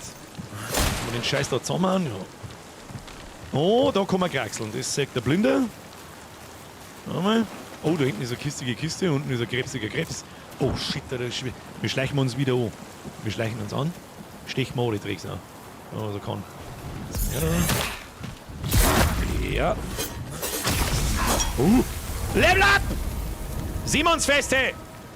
Was auch immer das bedeutet. Leveling up. Das ist neu. Du bist eine Stufe aufgestiegen. Bei jedem Stufenaufstieg erhältst du drei Fertigkeitspunkte. Verteile deine Fertigkeitspunkte, indem du in die Menüauswahl öffnest und das Wertemenü auswählst. Ja, da kannst du jetzt natürlich einen Haufen Scheiß machen. einen Haufen Mist bauen, sagen wir es so. Machen wir erstmal die Bude da auf. Was haben wir da? Was ist das da? Jutegarn. Kann an einem Spinnrad zu Jute verarbeitet werden. Okay. Beifußwurzel, ja, zum Chor. Ja, nehmen wir einfach alles. Was haben wir da? Kann man da irgendwie reindüdeln oder so? Kann man da? Na, da kann man nicht reindüdeln. Kann man da irgendwas reindüdeln? Auch nicht wirklich. Kann man da irgendwie aufspielen? Nein. Das sagt mir halt ein bisschen schlecht aus da, muss ich ganz ehrlich sagen. Ja gut, Level Up! Fucking important. Und jetzt funktioniert genauso wie in Dark Souls, nehme ich an. Kannst du das da in die Sachen da verteilen? Und da ist jetzt die Frage, du kannst halt dein Bild versauen, kann man es später reskillen. Das finde ich immer wichtig, weil wenn du irgendwann nach 4 Stunden, 5 Stunden Playtime merkst, ich weiß, 4, 5 Stunden Playtime ist nix, aber egal, für manche schon. Merkst du, ich hab da so viele Punkte, Kacke, muss ich wieder von vorne fangen, das ist immer scheiße. Du kannst deine Skillpunkte nicht neu vergeben. Ah ja, Tim, das ist genau meine Frage, die ich beantwortet haben wollte. Danke, Tim. Hat einer von euch Erfahrung mit Bayer Dynamic Kopfhörer? Ich hab welche auf, Daumen nach oben. Okay. Ich habe nämlich noch nicht so das Gefühl, gehe ich auf Stärke, gehe ich auf Geschick, gehe ich auf Int. Keine Ahnung, was ich glaube. Wahrscheinlich der 5. Stat mit dem Waffen skalieren. Gut, Fokus wissen wir. Ausrüstungslast, ja, wir haben ja jetzt schon an der Gewichtsschwelle. Nehmen wir das, was man immer mal brauchen kann. Ausdauer, wie viele Trefferpunkte kriegen wir da? 5, das ist okay. Ausdauer, wie viel kriegen wir da? 4. Ausdauer ist fucking important. Habe ich das Gefühl jetzt erstmal. Und dann gehen wir mal auf Stärke. Ich hätte gerne Stärkewaffen, nicht diese Dolche mit das schnell umeinander pimmeln, geht mir auf den Sack. Ich möchte einmal sauber zuhauen und dann auf die Fresse. Machen wir mal in den guten alten überall einen Punkt ein, das hört sich gut an. Kann man doch nicht eine bestimmte Klasse aufbauen? Ja, das ist so der Sinn dahinter. Das ist ja in Dark Souls auch so. Da kannst du es auch verscheißen. Na, hast du Scheiße, ich hab alles in Int, das war Kackwurst, ich weiß gar nicht, was Int überhaupt tut. Und Dark Souls sagt dir nämlich nicht mal, was Int tut. Du musst selber herausfinden, learn it the hard way. Ja. Wie bestätige ich das jetzt da? Ah, Stufenanstieg. Are you sure you want to level up? Yes, sir. Ja, komm jetzt aber noch nicht verkehrt machen. So ein Spiel ist ja prädestiniert dafür, dass du 25 Mal neu anfängst. Vogel! So, komm ich da umgesprungen. Da komm ich doch niemals umgesprungen. Ich probier's. Ich probier's trotzdem. Natürlich können wir nicht da umgesprungen. Da ist er besser. Den werden wir anstehen. So, jetzt probieren wir mal unsere Fähigkeit aus. Sagt die, oh, wir haben keinen Fokus. Scheiße, die lassen sich auch nicht mehr. Komm her jetzt da. Und weg. Es funktioniert nicht so, wie man das vorstellt. Okay, unter meinem.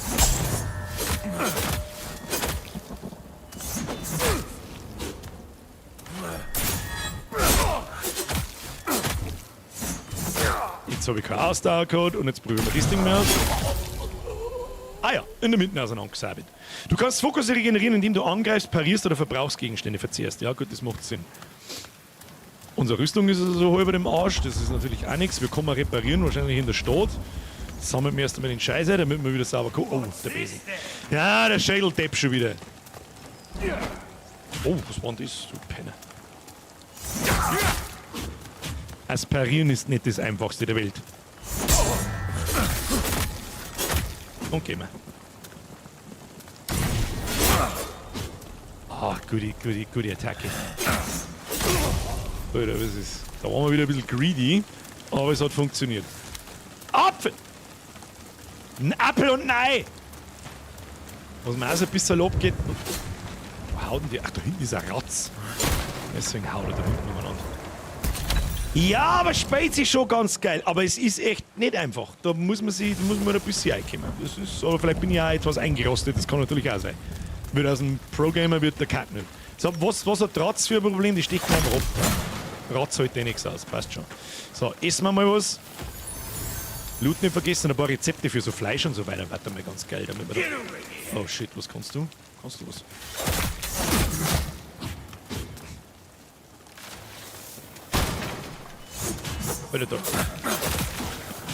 Alter, da schießt jemand Vierer.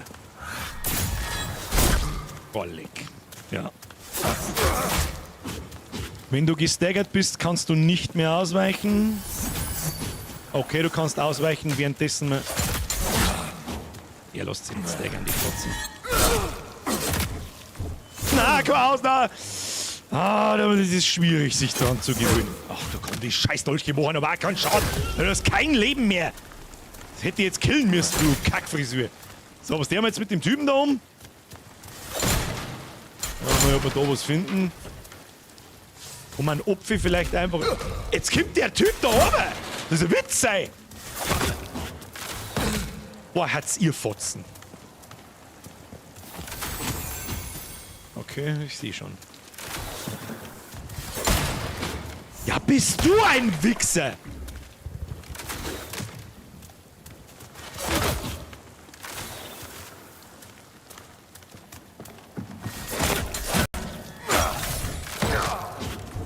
Na, nicht. Keine Ausdauer. Holy shit, Alter. Wenn da mehrere von den Gegnertypen gleichzeitig kommen, dann ist halt eine Achterbahn in der Fresse. Ernsthafte, sofortige Vorwarnung. Wer nicht viel solche Spiele gespielt hat, wird hier hart auf die Fresse bekommen. Bin ich mir fast sicher. Ist nicht einfach. Ist wirklich nicht. Entweder stelle ich mich gerade behindert, weiß ich nicht. Was haben wir jetzt noch? Ah, Spitzhacke. So war mit Zeit, Mann. So. Na. Okay. Nicht schnell bewegen, weil sonst kriegen wir wieder, haben wir wieder im Arsch da. Kommt man irgendwie da auf. Glaube ich schon. Man kommt aber auch irgendwie da oben. Da oben.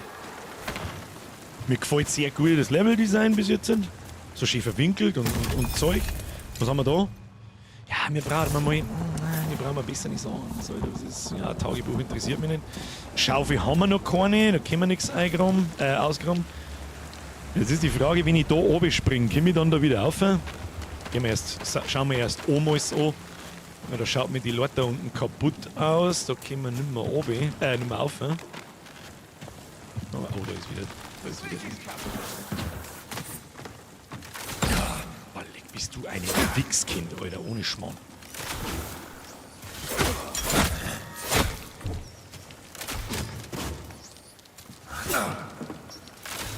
Ah, bist du's Laufer und der. Muss mich heilen.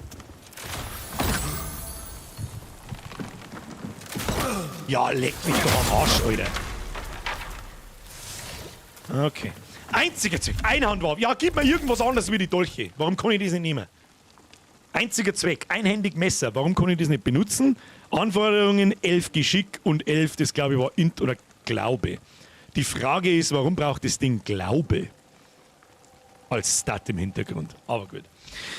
Tobi! Nachschau-Squad! Muss man früher noch verlassen. Fett shoppen fahren. Tu so alles, wie wenn es 50 Euro wären. Bier, leer sau. Dann hör auf 5 Euro Alter, zum Schmeißen, wenn es leer ist. Viel Spaß und gute Nacht. Wünsche dir auch viel Spaß beim Shoppen. Kuss auf die Nuss. Von wem ist denn das? From Software Indie. Indie, Moon Studios, die Orient the Will of the Wisps und The Blind Forest gemacht haben. Und es ist, ich sag's bis jetzt, richtig schwer. Aber das macht diese Spiele also ein bisschen aus. Muss man auch dazu sagen. So, bevor wir jetzt da noch weitergehen, ich sauf jetzt da mal den Scheiß. Ich hätte gerne mal andere Waffen. Die Dolche taugen mir nicht so gut, muss ich sagen. Zum Öffnen der Tür brauchst du einen Schlüssel. Westbrücke. Okay. Findet man den von irgendeinem Gegner oder was? Nein, jetzt springen wir da hinten oben. Da wo die Kisten unten ist. Vielleicht kriegen wir noch was Tolles. Und wir haben ja eine Spitzhacke gekriegt. Wir können ja mittlerweile diese Sachen da abbauen. So, mal genau schauen. Haben wir irgendwas übersehen? Haben wir da mal, war da was herin? Nein, es macht natürlich viel Sinn, dass man da die Spitzhacke rein tut und dann nehmen einen Haufen, wo man nur graben kann mit einer Schaufel. Was ist da? Ah, das ist das Backtracking, von dem gesprochen wurde. Jetzt. Ja, gut, das macht Sinn. Das heißt, wenn wir mir jetzt da wieder runtergekickt werden, ich balanciere jetzt einmal. Was? Keine Ahnung, für was sie Oh, das ist kreislig. Also schmäler hätte man. Oh, komm.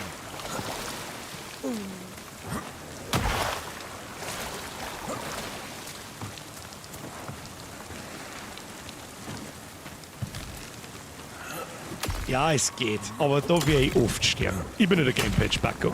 Und mit der Tastatur kann ich es mir nur noch schlimmer vorstellen. Also du snappst da nicht irgendwie zum Balancieren oder irgend sowas, sondern du musst wirklich gezielt da drüber laufen und das Ding zum drüberlaufen ist echt extrem schmal. Was haben wir da? Schrottbombe kann geschleudert werden, um 30 Schaden auf Distanz zu verursachen. Da schau. Das nehmen wir mit. Jetzt passen wir auf, wie kann man das, wie hat das geheißen? Aber machen wir es so. Dann gibst du mir die Schrottbombe, mein Freund. Schrottbombe feels good. Schrottbombe werden wir gleich mal anschauen. Ja? Gegner machen unfaire Sachen, mache ich auch unfaire Sachen. Da. So, bis ich da jetzt umkomme. Ich balanciere mal, Wasser platscht. Ja, mit Balancieren habe ich es nicht so. Komm, steig auf jetzt da. Und dann ist die Frage. Da, das meine ich. Alter, die Hitbox ist schon extrem dünn. Okay. Ja, aber es geht. Ah, da werde ich oft sterben. Da werde ich oft sterben. Und mit oft sterben meine ich sehr oft sterben. So, da war noch was zum Dings abbauen. Das nehmen wir natürlich sauber mit. Was soll das heißen? Muss ich da oben bleiben oder was? Okay, ja gut, macht Sinn. Hätte ich das unten auch da sein oder ist das glaube ich, gegangen? Da ist schon was rausgefallen. Was haben wir da? Ja, Zeug. Kupfererz und gesprungene Kohle. Ja, okay, mal ist Frau. Da geht's auch weiter schon hin. Da ist Loot. Da ist Loot. Was haben wir da? Weißwurzel. Okay. Können wir irgendwie so einen Angriff machen von oben so hier. Blub. Das ist ja nice. Okay. Interesting shit. Das ist, wo wir da vorher gekommen sind und jetzt kann man da runterkraxeln. Da gibt es auch noch einen Loot. So. So. Haben wir da jetzt nicht irgendeinen Gegner gehabt? Du hast doch einen Gegner umeinander geschlichen. Mich würde wieder interessieren, ob ich mich hindurchschleichen kann. Ah, ja. Was denn? Ach, freilich schmeißt du irgendwelche komischen Chernobyl. Wow, okay, chill die Kniescheibe, Meister. Geh halt weg, geh halt weg. Ah, weg. Ach komm! Weißt du was, ich schmeiß da eine Bombe auf die Fotze.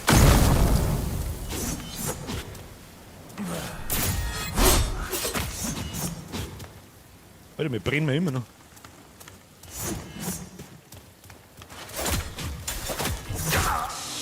Das braucht viel Ausdauer. Ich bin immer noch auf der Suche, so ein bisschen nach einem komfortablen Angriff so. Wahrscheinlich ist einmal Zustecher und sie verpissen, das ist gescheiter. Oh shit.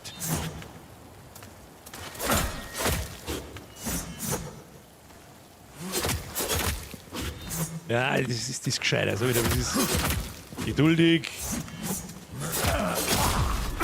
Das ist gescheiter. So wieder, das ist sie. Ah, Holzschwert. Haben wir jetzt finally einmal irgendwas, das macht 6 Schaden? Ja! Endlich mal normale Waffen, nicht dieses Rumgepimmel da! Die Gewichtsklasse bestimmt, was für ein Ausweichmanöver du vollführst. Schnellschritt, Rolle, langsame Rolle plus Bring Gegner. Also, bring Gegner ins Taumeln. Ach, das ist ja geil, indem du LB und RB Schulter. Was? Okay, aber erst wenn ich schwere. Ah, jetzt sind wir beieinander. Wie komme ich da auf? Ich drücke Y zum Schleichen. Wie komme ich da auf? Wie kann man da Sachen rumschirmen? Birger Parry ist gleich Ausdauer Recovery. Oh! Ja, aber bis ich jetzt da raus die Gegner-Movesets drin habe zum Parieren, tue ich mal so anfangen. Da bin ich so für mich ganz zufrieden, das ist okay. Da wenn ich da einmal daneben pariere. Oh, der scheiß Opfer bringt einen Scheißdreck rein. Was haben wir da drin? Gib mir mal irgendein, weiß ich nicht. Was haben wir denn da? Was ist das? Ein Waffenbruchstück zur Herstellung von Verbesserung von Waffen nutzbar. Gefallene Glut, ein glimmendes Fragment unbekannter Herkunft. Haben wir auch wieder nichts Gescheites nicht. Unsere Rüstung ist im Arsch da. Wo zielen wir mir hin? Weiß ich nicht. Da liegt noch was hinten, ich seh's schon. Okay. Wir müssen uns mal wieder Essen craften. Wo ist denn, wie kommt man da? Kann ich da? Oh, man kann sie ja einhängen, okay. Aha. Gehen wir mal da rauf. Da warten wir eigentlich herkommen. Ah ja, sehr gut. Sehr gut, den nehme ich. Wiederherstellungspunkt, zauberhaft. Wunderbar. So. Aber gleichzeitig irgendwas zum Kochen, aber auch ganz geil. Sag ich dir, was ist, wir brauchen Schweimerl. Tu mir Schwammerl, such mir jetzt da. Ah, gutes Spiel. Ich riech's, gutes Spiel. Wie ist, dass es gerade mal in den Early Access geschissen worden ist, muss ich ganz ehrlich sagen. Wow. Impressed so far. 3 Gegner gleichzeitig. Ja, da legen wir uns freilich damit, oder? Mit der Deep-Counter was zum Tor gekriegt. Wir kommen da rein. Ich drück Y. Hallo. Zum Beispiel schon bei Schlüssel-Speisesaal. Okay, da kommen wir noch nicht rein. Und wenn wir halt da irgendjemanden vermöbeln müssen, nehme ich an. Zum Beispiel ihm da hinten. So, Meister. Okay.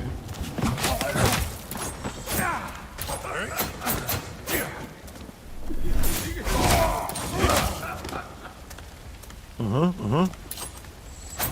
Ja, du siehst, da kannst du umeinander pümmeln, was du möchtest. Kannst du rumpümmeln? Ah, du. Kann er doch nicht umeinander pümmeln, was er möchte. Hey, Rattensepp! Gibst du Fleisch zu mir? Was haben wir da so? Okay. Was zum Zaun. Oh, da ist der andere Kasperl. Hab ich die erklärt oder was? Ich versteck mich da nochmal. Ich schau mich, ob ich anschleichen kann. Schwamm mal mit. Und wir kommen da auf. Wir kommen da. Der hat mich schon gesehen. Wir kommen da auf. Von der anderen Seite, ne? Ach, da geht's auf. Und gehen wir halt da auf. Mir wurscht, was du treibst. Sind wir da? Ah ja, und dann muss ich springen.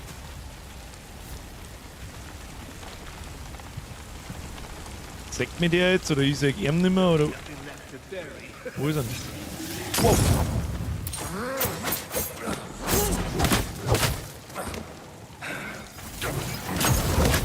Alter, also Dingwerfer und gleichzeitig zuhauen ist das allerletzte, mein Freund.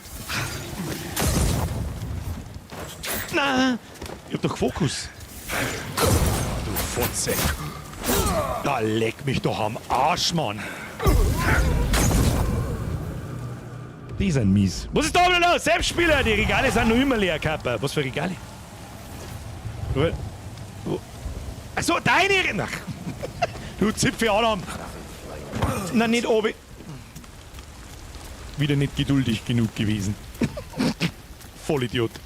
Bin du Vollidiot.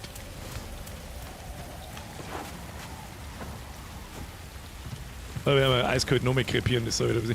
Kann man da, sagt man da was, wenn ich da jetzt oben. Ja, da bin ich einfach tot. Schauen wir mal. Überhaupt keine Chance. Alter, was tust du denn hier? Die haben vielleicht schon nicht ohne, gell? Was tun die denn? Alter, ich komm mir nicht einmal auf, ey. Ohne dass er mir einfach. Wenn er wenigstens ein Zeitfenster hätte, wo ich zuhauen kann. Oder wenn ich mich anschleichen kann. Oder irgend sowas. Aber da geht ja gar nichts. Oder was treibt denn der Dude?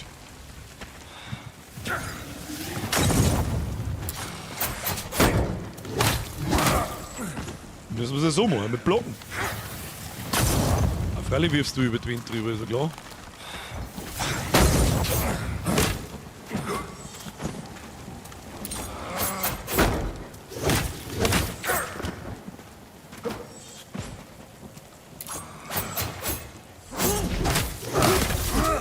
Wichser! Aber es ist schon krass, wie früher, dass die mit 10 Movesets daherkommen. Und die haben wirklich nicht ohne, dass der Werfer und gleichzeitig sofort zuhauen kann. Das ist eine ziemliche Arschlochnummer. So wieder frei weg, wie es ist. Haben wir da drin? Jetzt weiß ich mit Zeit zum Chor, ich hab keinen Estus mehr. Oh, was da voll da oben? Weh, da ist jetzt nichts Brauchbares drin. Meine Rüstung ist auch schon komplett im Eimer. Was haben wir da? Oh ja, Schrottbombe. Tun wir eine Schrottbombe, gib Schrottbombe. Und die werden wir uns sauber aufheben. Aber müssen wir. Das schaut mir, als kann man den da unten erschlagen. Drücke den Hebel. Du brauchst Torhebelgriff.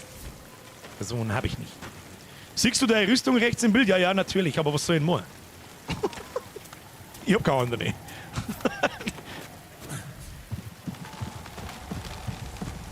wenn wir da runterfallen, kriegen wir da auch schon Fallschaden? Nö. Also okay. Haben dort Gegner wieder da, wenn ich stirb? Da war doch einer, oder nicht? Der Blindy tot. Oh shit, nein. Ja, komm! Sind jetzt zu zweit oder was?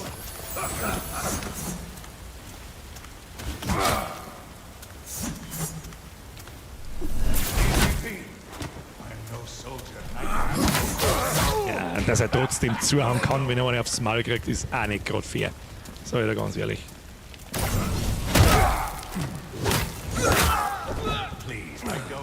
Jetzt haben wir es genau benannt. 2,36. So, die Kisten oben haben wir uns geholt, wird schon passen. Der läuft immer noch mit am Holzschwert um den Christbaum. Ja, wir werden noch eine Zeit lang mal anlaufen, so wie ich das da sehe. Der Depth-Counter geht komplett steil. Jetzt ist er wieder da, gell?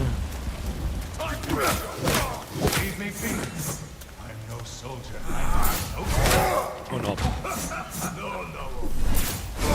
Und ab. Da, was kann ich da hinten hingehen? Ja, weiß ich nicht, das werden wir ausfinden müssen. Das ist bei, wenn er so Brocher ist, müssen wir das nächste Mal ausprobieren, ob wir hinten hingehen können und dann, ob wir einen Abstecher kennen. Als darf man uns anschleichen, das darf mich noch interessieren. Ja, du sagst es schon wieder, das ist mir klar.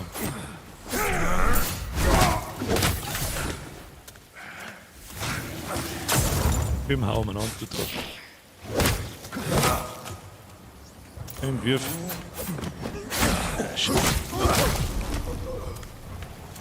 Ja, und deswegen habe ich einfach lieber Waffen, die bei einem Schlag gleich richtig reintonnen. Poster lesen! Alle fallen, nur wenige erheben sich. Fallen unterdrückt uns, bla bla bla. Story braucht kein Mensch, Gameplay is everything. Ja, mir haben wieder was gekocht, ich kann nicht heilen und nichts. Das geht mir also ein bisschen ab so. Da gefällt mir das System in Dark Souls etc. schon besser. Schlüssel zum Speisesaal. Jetzt müssen wir gegen 3 Gegner rumpümmeln. Jetzt wird es richtig interessant. Und da werden wir den Hebel wahrscheinlich kriegen, nehme ich an. Du hast eine neue Waffen. Wo habe ich neue Waffen? Oh, tatsächlich. Kann ich aber nicht nehmen. Da brauchen wir Geschick und Glaube. Und deswegen kann man das irgendwie reparieren unterwegs. Anlegen, ablegen, wegwerfen, schließen. Ja gut, wir kriegen natürlich noch mehr Schaden, wenn unsere Rüstung im Arsch ist. Deswegen laufen wir auch da so oben ohne an. Aber gut. So, ich hab doch jetzt einen Schlüssel. Jo. So, ich probiere mich an. Okay, Schleicher bringt genau gar nichts.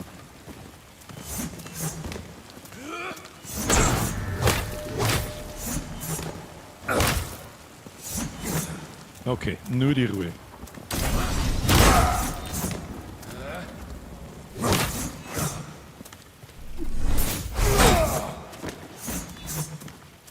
Nur die Ruhe.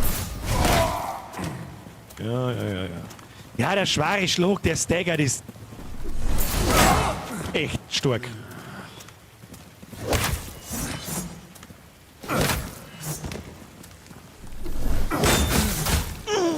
Nicht, wenn wir mir wieder umeinander pimmeln wie die Vollidioten. Du kannst sie mit einem normalen Schlag nicht staggern, Birger. Was machst du denn wieder, du gieriger Vollidiot? Level up. Kommt genau richtig. Heute mal. Okay, wir verpissen uns. Einer ist hier und den kriegen wir jetzt. Ha! First try, bitch. Holzschild, Schurkenhandschuhe. Easy. First try. Schurkenhandschuhe, 8 Rüstung. Dann holen wir uns die Rüstung oder so wieder zurück. Was liegt da noch umeinander? Dann haben wir da Holzbredel. Was kann das? Heilige Gefangenen-Schandgeier. Was? Gleichgewichtsverteidigung. Gegner können auch Gleichgewichtsschaden verursachen. Das kann deine Aktionen unterbrechen oder dich gar ins Taumeln bringen. Erhöhe deinen Widerstand, indem du Ausrüstung mit hoher Gleichgewichtsverteidigung anlegst. Haben wir da jetzt gekriegt? Ist das ein Das ist ein Heim? Okay. Alles klärchen. Was kann der? Nicht viel. Aber Rüstung geben wir auf alle Fälle. Das ist schon mal gut. Weniger Schaden, mehr gut. Wir kriegen mehr gut. Und schaut ultra ulkig aus. So, unser Schädel hat nur die Hälfte Haltbarkeit, aber wir haben nur einen Schädel dabei. Das schaut gut aus. Ja. Dann werden wir mal zum Level-Up übergehen. Was nehmen wir da? Ich mag keine Geschicklichkeitswaffen. Ich sag das, was ist. Ich gehe auf Ausdauer und Gesundheit, weil wir so schnell sterben. Und Ausdauer ist so beschissen wichtig. Ich sag das jetzt, was ist, wir machen das jetzt so und nochmal in Stärke.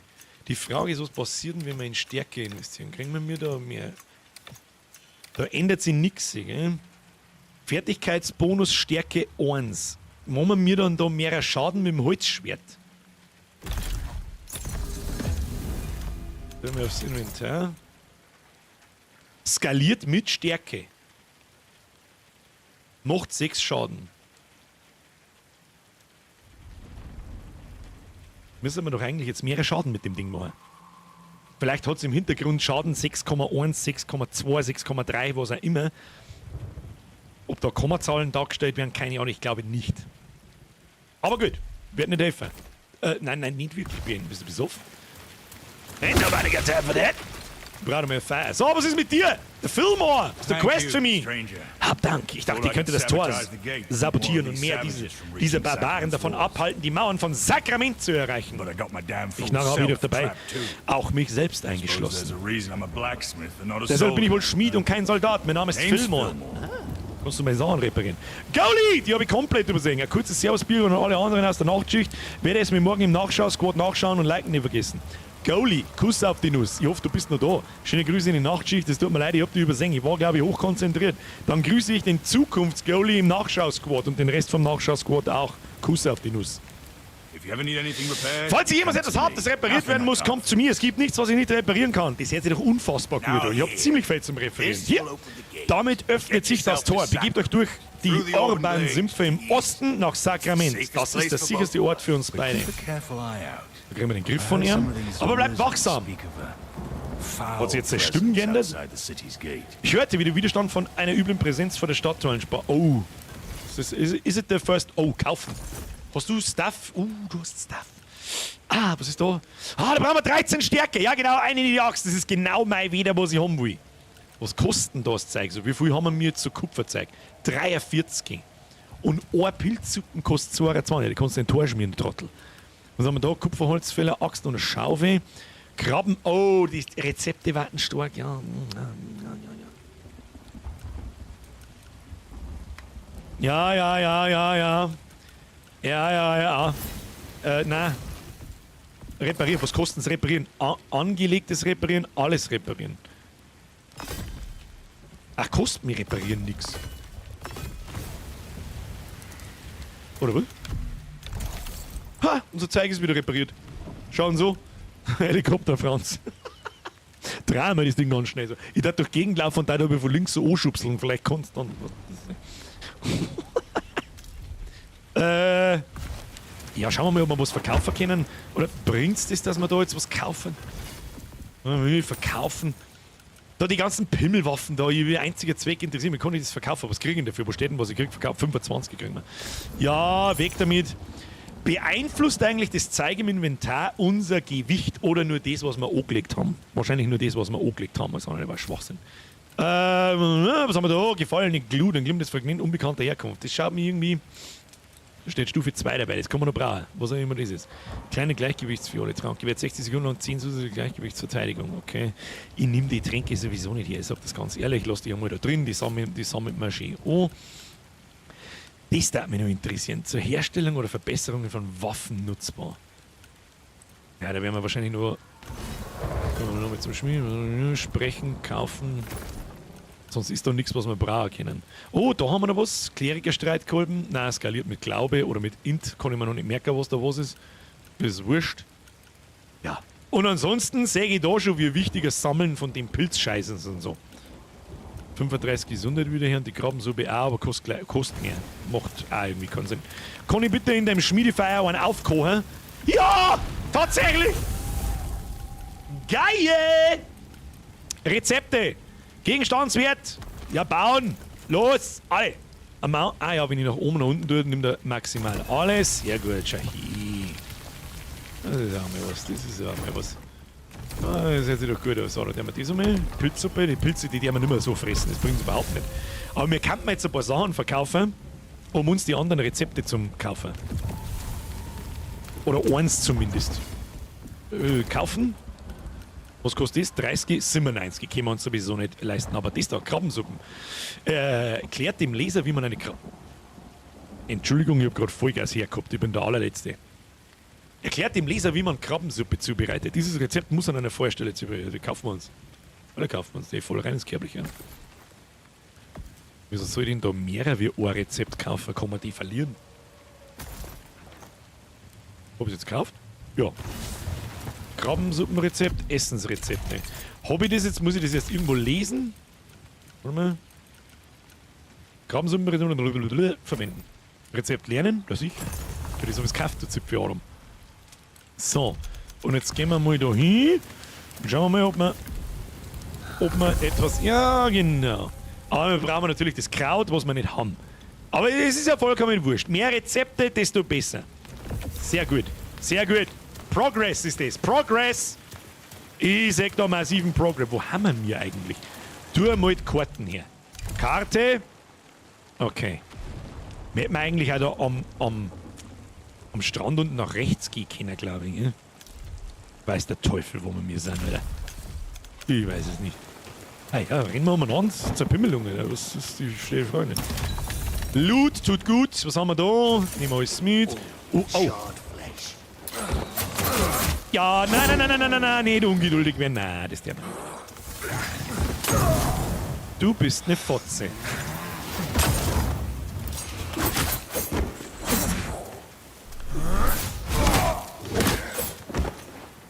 Kim, wirf nochmal.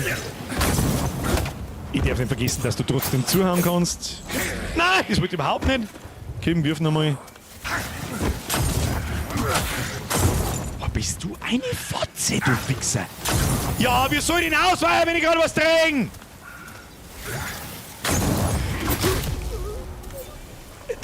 Das sind miese Wichser, Alter. Mit einer Gewichtsklasse Schwert, das kannst du Gegner mit einem LBRB Schulterrempler kurz taumeln.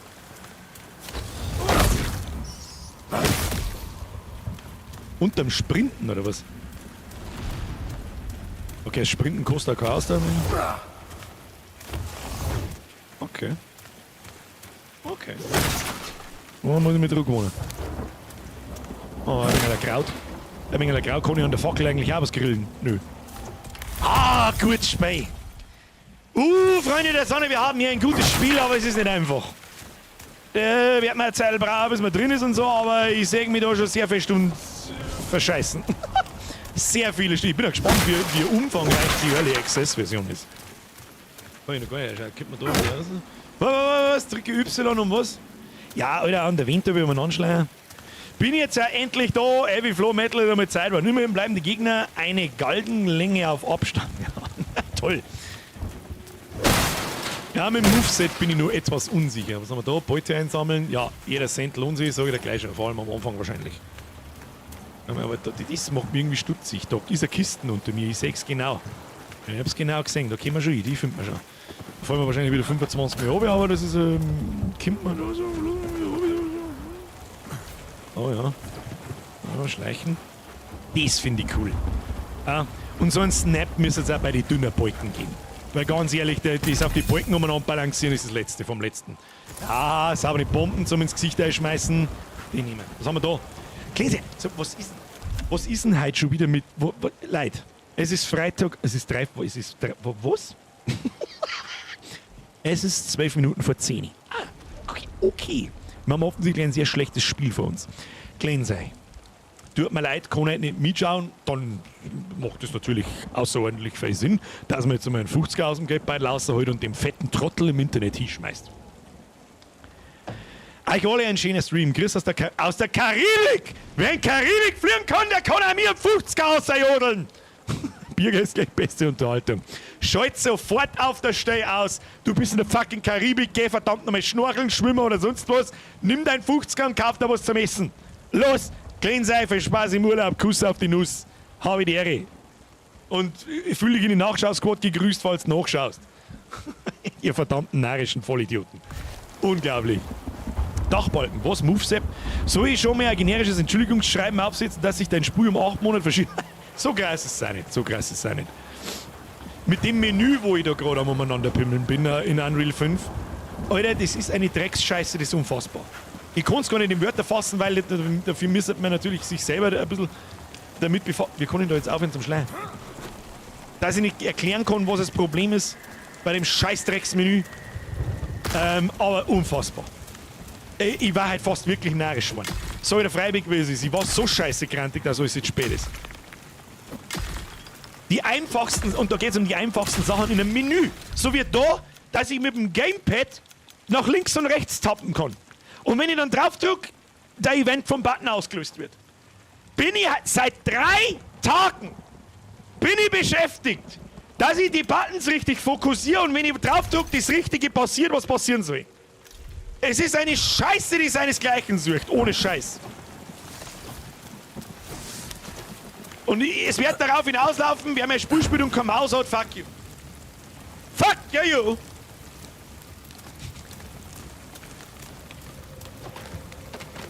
Das ist kein Galgen, das ist eine Lebenshilfe, Latz. Das ist richtig. Oh, haben wir eine Bleifußwurzel. Oh, da kann man umspringen, glaube ich. Bitte nicht oben. Oh, ja. Ja, da, das meine ich. Der Balken kann... Kreislig. Come on. Du schaffst es. Okay, wir haben es geschafft. Easy. Oh, was ist das da unten? Weiß ich nicht. Okay, da geht's mehr. Was haben wir da oben? Haben wir da oben schon? Da kann man nicht umspringen, das rieche ich bis daher. Aber da schaut es mir an, das kann man, Kann man da? Nein, nicht oben. Ich kann doof. Ja, wir kommen jetzt da wieder oben. Ich sehe halt einen Scheißdreck mit dem Ding. Ich sehe einen Scheißdreck mit dem Ding. Singing die da du. Knopf drücken, ja, wo ist das Problem? Knopf drücken und gut. Ja, genau. Aha. Habe ich da jetzt irgendwie irgendwas übersehen? Da schaut es mich wieder so gewiet. Nein, da mag ich nicht überspringen. Da kriege ich bloß aufs Maul. Na, wir gehen jetzt aus. Wir lassen jetzt mal das Tor auf. Schauen wir ein bisschen Meter mal. Recht weit kommen wir noch nicht. So ist was ich weiß. Ja, ein bisschen aufkochen. Kocht man uns noch was Schönes. Wie viel haben wir? 4 Mal Kraut. Machen wir uns zuerst die Kleinen einmal noch. Das kann man auch sofort machen. Da brauche ich nicht jetzt mal eine Animation dazu. Da war ich ganz dankbar. Und dann machen wir alle von denen. Haben wir gerüstet für die nächste Etappe. Und ein bisschen besseres Schwert kann man auch mal brauchen. Weil das Holzschwert, das macht mir ein wenig traurig, dass es ein Holzschwert ist. So wie der Freiweg, was ist. So. Ach, wir müssen wieder da auf, da steht der andere Trottel wieder um. Oh nein, der bringt uns jetzt wieder 14 Mal um. Wir erschlagen man ohne Heilung. Ich sag das, was ist, ohne Heilung, wir erschlagen man einfach. Ist da was drin? Oh, da ist doch was drin. Was ist da drin? Nicht. Ach. Komm. Beifußkraut. Beifuß! Ja, Holzschwert gegen Holzpalisade. Ach, hilft halt nicht. Jetzt bin ich gespannt. Ja, das können wir nochmal kanalisieren. Jetzt bin ich gespannt, ob der Gegner da herum tot ist. Ja. Das heißt, sie haben das Souls-like-Element in... Dieser Rohstoff ist erschöpft. Sie haben das Souls-like-Element entfernt, dass die Gegner sich wieder beleben, wenn du stirbst. Und darum kann ich mich da dran nicht heilen. Okay, ist in Ordnung. Ja, allerdings eine seltsame Entscheidung, muss ich ganz ehrlich sagen. Mach mal gerne die Map auf, dann siehst du, wie fucking groß die Map ist. Haben wir noch gar nicht geschaut, gell? Warte mal, Map. Ja, man sieht da. Ja, ich sehe halt. Kann man da rauszoomen? Ich sehe nichts zum. Oh. Alles klar. Okay. Und wir haben da jetzt schon sehr verwinkelt umeinander. Was die Map auch gleich 2, 3, 4, 5 Mal größer macht, als sie eigentlich ist, dass die so skaliert. Ja? Also, dass die vertikal nach oben, nach unten und so weiter geht. Das hat der Diablo, ich meine jetzt natürlich nicht.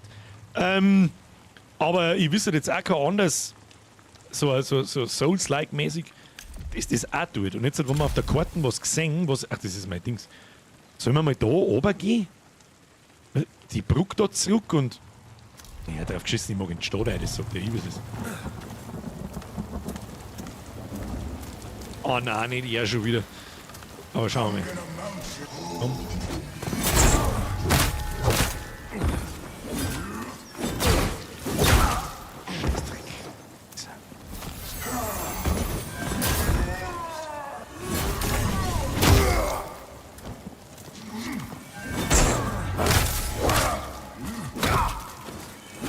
Ja, komm!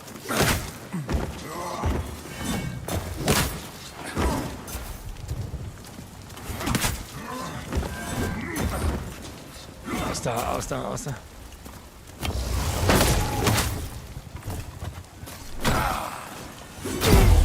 Fuck off! Mit denen ist nicht zu spalten. Es gibt keinen einfachen Weg, die Typen zu killen. Es gibt keinen. Bei 237 übrigens. Ich zähl schon mit, der zählt nicht ein. Natürlich können wir es wieder nicht erwarten. Es gibt keinen einfachen Weg, die Typen zu killen, außer mit Geduld. Es gibt keinen. Was ist denn das? Sind jetzt die Gegner wieder da?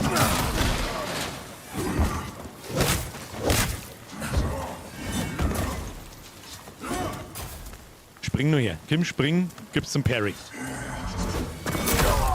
Oder auch nicht.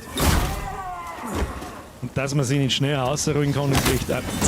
Nice. Du kommst nicht weg. Der haut dich um, du bist tot. Du kommst nicht weg. Das fühlt sich nur ein bisschen seltsam an. Ich weiß nicht, wenn er mich so umhaut und dann bist du so lang gesteckt, obwohl ich Ausdauer hab. Finde ich nicht gut. Jetzt schauen wir mal, ob wir uns hinten anschleichen können. Probier's mal.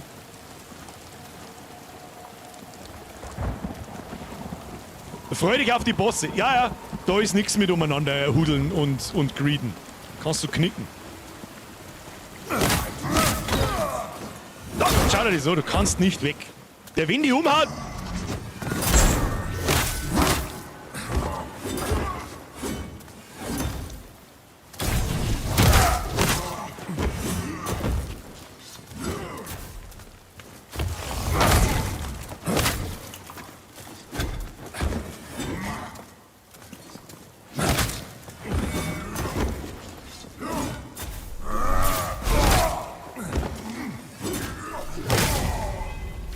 Ja, geht nur mit Geduld. Es geht nur mit Geduld. Heilen wir uns einmal.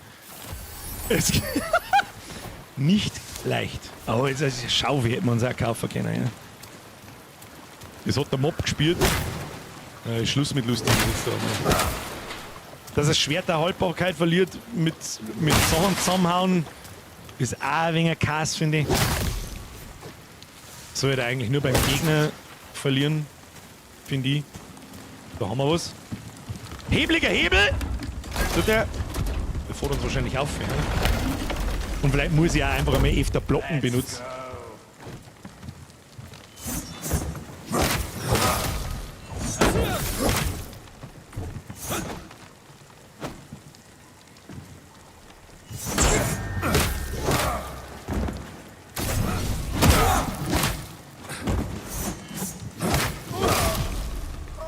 Sechster, es wird schon. Ja, mal alle die Special Moves hernehmen und dann. Ach du Scheiße. Kann ich irgendwie. Komme ich irgendwie zu dem ohne dass er mich sieht?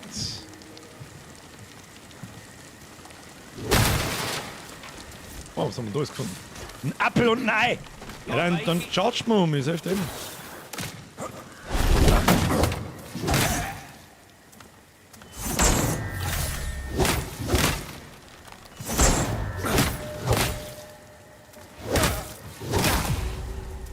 Zweimal perfekter Parry. Was möchtest du mehr im Leben drin? Möchtest du mehr im Leben drin? Wenn das kein Like nicht wert ist, dann weiß ich nicht. Hat eigentlich ja jeder schon mal geliked, das ist 10, ist mir halt wurscht, weil er gespielt wird. Wollte halt eigentlich noch ein bisschen was mit Unreal machen, so wie der Freiweg was ist, aber das fürchte ich, hat sich jetzt erledigt. Ah, nicht zu hauen, nicht übermütig werden. Geduld und Spucke. Geduld und Spucke. Kann man da rausdüdeln? Nein, kann man nicht. Kann man da aufdüdeln? Da noch irgendwas? Oh, Lagerfeuer, sehr gut. Da kann man wieder einen aufbrodeln. Und was zum Looten gibt's ja. Be careful, Lara. Someone's coming. Oh, das sind, hat sie gute oder böse? Ja, hat sie die guten. Sarum. Forgive my father. He mistook you for one of the risen. Da haben sie ja dreimal gleich, das ist gut. Zweimal war falsch. Zweimal ist nichts. Terror Place! Jetzt wieder ein Reset.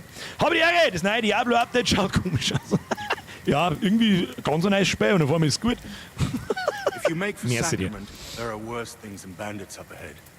A great beast is loose in these glades. Den Boss werden wir uns schon anschauen They müssen. say used to be a mare. I want Father says the Torn are not to be trifled with. He's Die right. Plagten. Was hilft mir das jetzt da? Da liegt der Helch! Das ist alles, was ich weiß. So, dann müssen wir da mal einen aufkochen. Freilich kochen wir uns und da mal einen sauber auf. Klar. Jawohl. Damit wir wieder sauber unterwegs sind. you're welcome to our fire. Ihr seid noch in dem Feuer willkommen, ich kümmere mich I'll keep it tended for you. für euch We darum. both know what it's like Wir wissen to be beide, wie lost es in ist, wenn man sich im the Wald verirrt und woods. dann die All warme you can think Mahlzeit. Ja, about is ja, a ja. warm meal. Ist schon recht, gute Frau. Ich brauche einen neuen Safe-Spot. Brauche ich. Das ist alles, was ich weiß. Da leicht es doch sogar Orban-Sümpfe. Da wird doch dann den. Oh, da unten. Oh ja. Ist das da unten ein Safe-Spot? Ich denke schon, oder?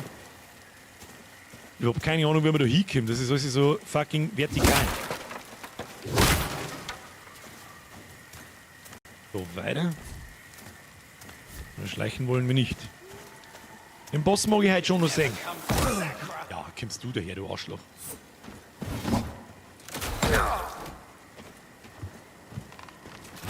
Ei, du Fotze. Oh shit. Der Trottel, der schießt den eigenen. Au. Okay, ich heil mich.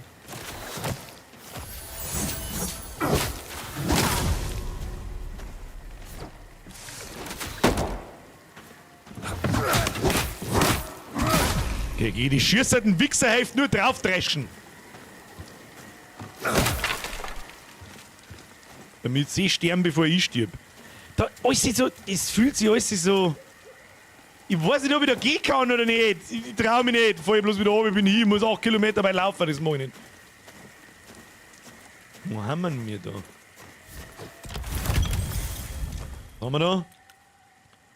Raubstreicherhandschuhe und Klingenöl. Haben die besser bei uns nicht? Nein, da verlieren wir was, aber trotzdem nehmen wir natürlich alles mit, ist ja klar. Was haben wir da? Vogel. Oh, was bist denn du? Was bist denn du? Ah ja, scheiße wütend bist du, hab ich gesehen. Alter! Alter! Ja, komm!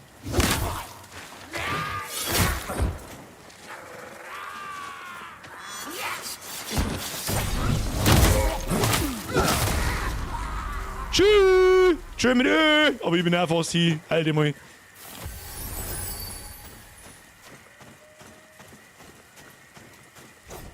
Ich kann mich nur wiederholen.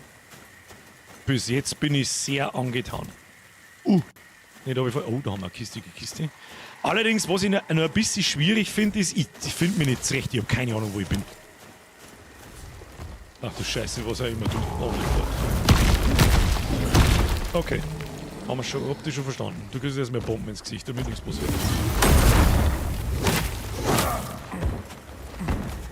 Ich sag nichts. Ja.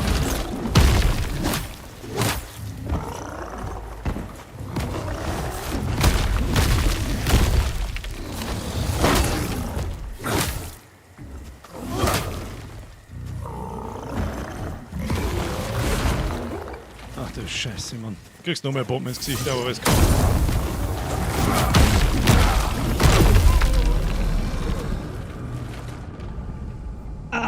Aua. Okay, ich glaube, da ist nichts mit berührt, ne? Eher nicht. Okay, muss ich die jetzt alle nochmal umbringen? Bitte nicht. Bitte nicht. Bitte nicht. Der hat jetzt ein paar saubere Bomben austeilt auch. Oh, da unten liegt Loot. Wo kommt denn der? Dann gehen wir da mit oben. Das habe ich vorher gar nicht gesehen. Heilige Gefangenenbeinlinge! Haben wir unseren... unseren Loot behalten wir. Oh, wir haben einen Wildlingenhelm, Jenny.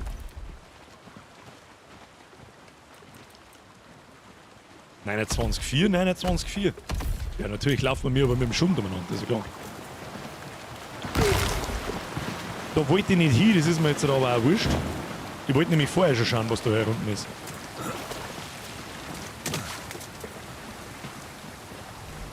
Die Untiefen. Was kann man da tun? Dann sollen wir ruhig noch mal sterben, dann beleben wir uns oben einfach wieder. Das ist schneller als da wieder hin zum Laufen. Das ist nämlich der Startpunkt, wo man nach rechts laufen hätte können. Was wir nicht getan haben. Hat mir jetzt der Krebs fast umgebracht. Nein. Was haben wir da? Oh! Was? Da das Hakeling! Na ja, gut. Schau, wie hätten wir auch noch fast gekommen. Birger, da geht's rein!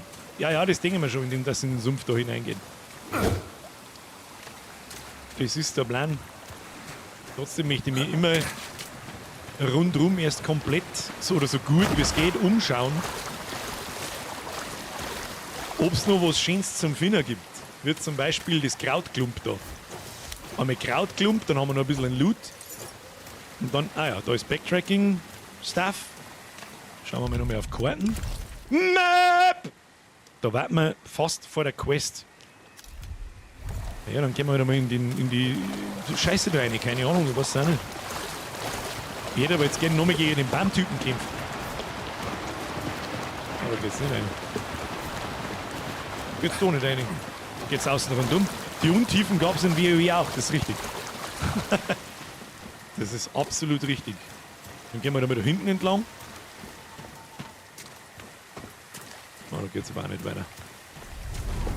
Orban-Sümpfe. Und da kommen wir nicht weiter, die müssen wir von oben runterlassen. Na ja gut, wir kommen da jetzt wieder zurück. Ohne dass ich die komplett außen rundum laufen muss. Oder kraxeln oder so. Ne.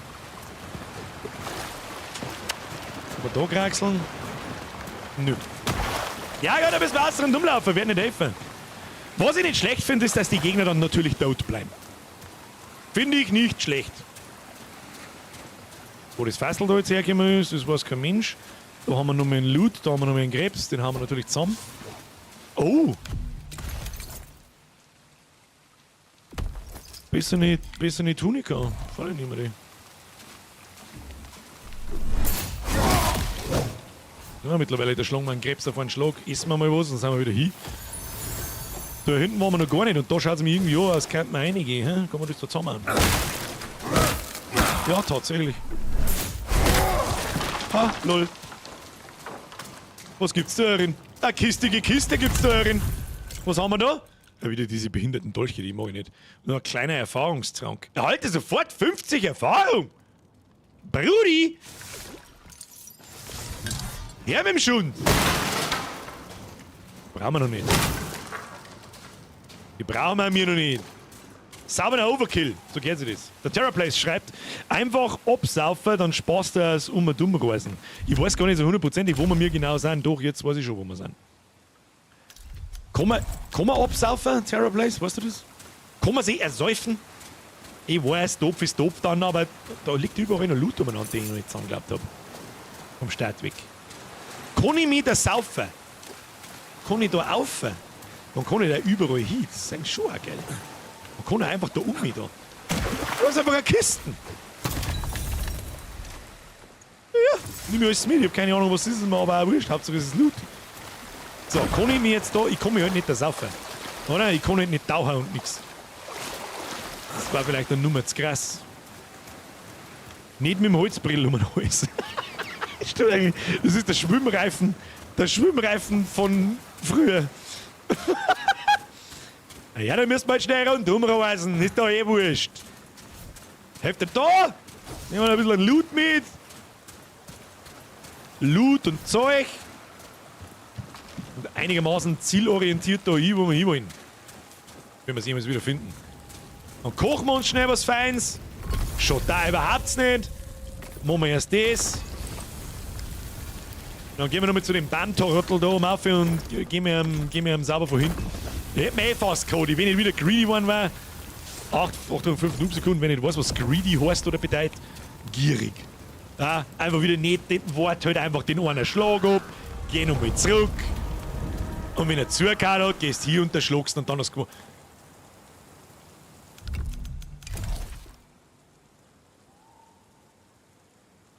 haben wir das schon? I'll make it quick, I promise.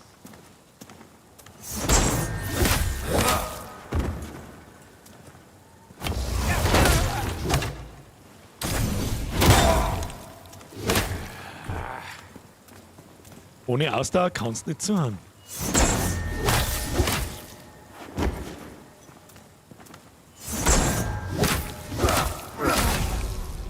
Ja, der Parry ist so stark. Das muss da fast angewohnen, dass du mit dem speist. Ob du willst oder nicht. Haben wir den vorher nicht erschlagen gehabt? Ja, gut. Haben wir eh schon wieder da.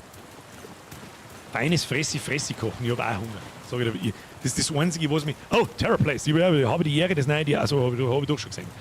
Habe ich doch schon gesehen. Den noch in. Da geht's auch noch mal irgendwo hin. Da geht's auch noch mal woanders hin. Kruzifix nochmal. Duke! Servus, nach 11 Stunden Fahrt auch mal da. Du, Zeit ist one. War immer nur. Ach, das war das nicht Berlin? Warst du das mit Berlin? Weiß ich nicht mehr. Dann lieber spät wie nie. Ich hoffe, Sie hatten eine gute Fahrt. Have a great time. Da war auch das Backtracking. Haben wir jetzt auch gefunden und merci für den Reset. Da ist eine kistige Kiste. Komm ich da auf? Nein, wieso komm ich da? Da ist eine fette Kiste drin. Wir kommen da wieder rein. Da rundum vielleicht, ja? Mal. Geht schon wieder alles so schnell, dass ich wahrscheinlich sehe jetzt mich gleich wieder oben. Da haben wir was gefunden. Ja, so geht's ja gerade nicht. So geht's ja gerade nicht, wenn wir umkommen. Wir müssen die Leute oben lassen und dann kommen wir um. Wenn man da unten reinkommt, das weiß ich nicht. Das weiß ich nicht. Naja, gehen wir weiter. Gehen wir weiter.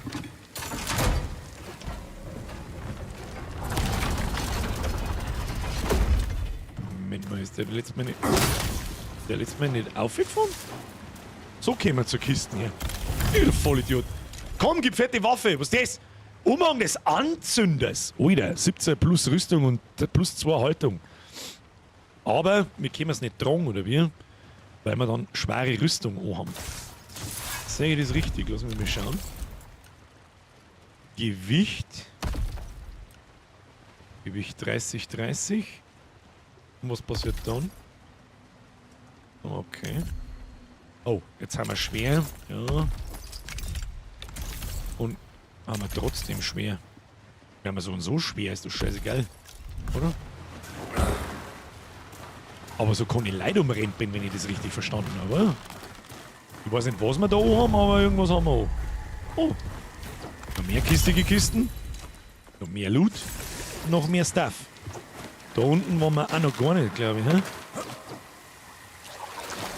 Jetzt kriege ich richtig Hunger. Wer immer vom Essen geredet hat, fuck you. Was du das da, Alter? Scheiße, Alter. Ja, chill, Alter.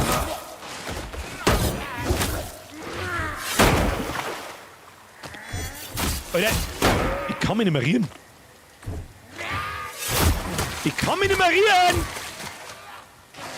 Ich schwimme einfach davon. Tschüss. Wie geht's da so? Ah, das mit der Rüstung gefällt mir nicht. Wieso habe ich mir jetzt nicht mehr. Ich habe gar nichts mehr da können jetzt. Und da oben war der scheiß Baum. Wir kümmern uns erst um den Baum. Sag ich dir, was ist. Tu die andere Rüstung her. Irgendwas stimmt jetzt da nicht. Tu das Ding wieder auf. Wir haben immer noch schwer. Warum sind wir mir schwer? Gibt das da Gewicht dazu? Nein. Ich wegen 10. Mal die hier. Was ist denn da so schwer? 20, 3. Ja, der scheiß Helm ist so beschissen schwer.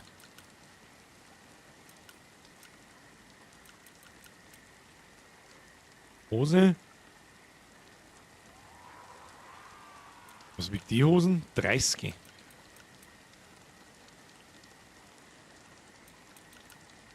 Verlieren wir einen Haufen Rüstung. Nein, das gefällt mir nicht.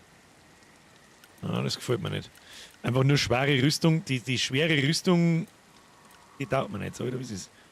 Lederhosen. Stoffhosen. Die hat 15, die hat auch 15, die hat 8, die hat 15. Machen wir so. Jetzt haben wir wieder normal. Das meine ich gefällt mir besser. Das mit der normalen Ausweichrolle, das gefällt mir am besten. So, bei der wir jetzt noch.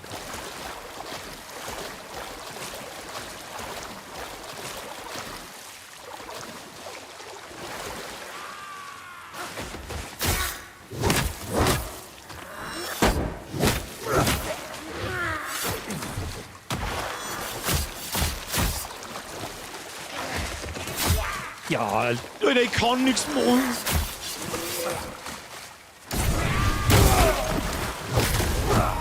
Das war beschissen knapp. Gut, dass mein Schlag jetzt früher gekommen ist als seiner. Und da oben ist noch so ein Wichser. Ich geh mal da irgendwo her, wo wir kämpfen können. Weil dann probiere ich die zum Parryen und wenn ich stirb, dann stirbe ich wenigstens mit Ehre.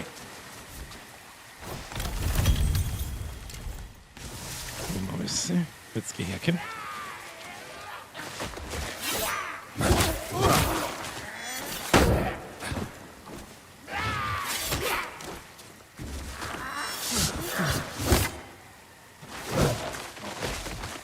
Ja, du kannst über den Berg drüber rollen. Ich kann nicht.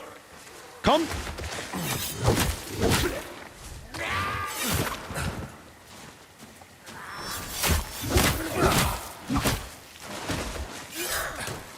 Komm, aus da.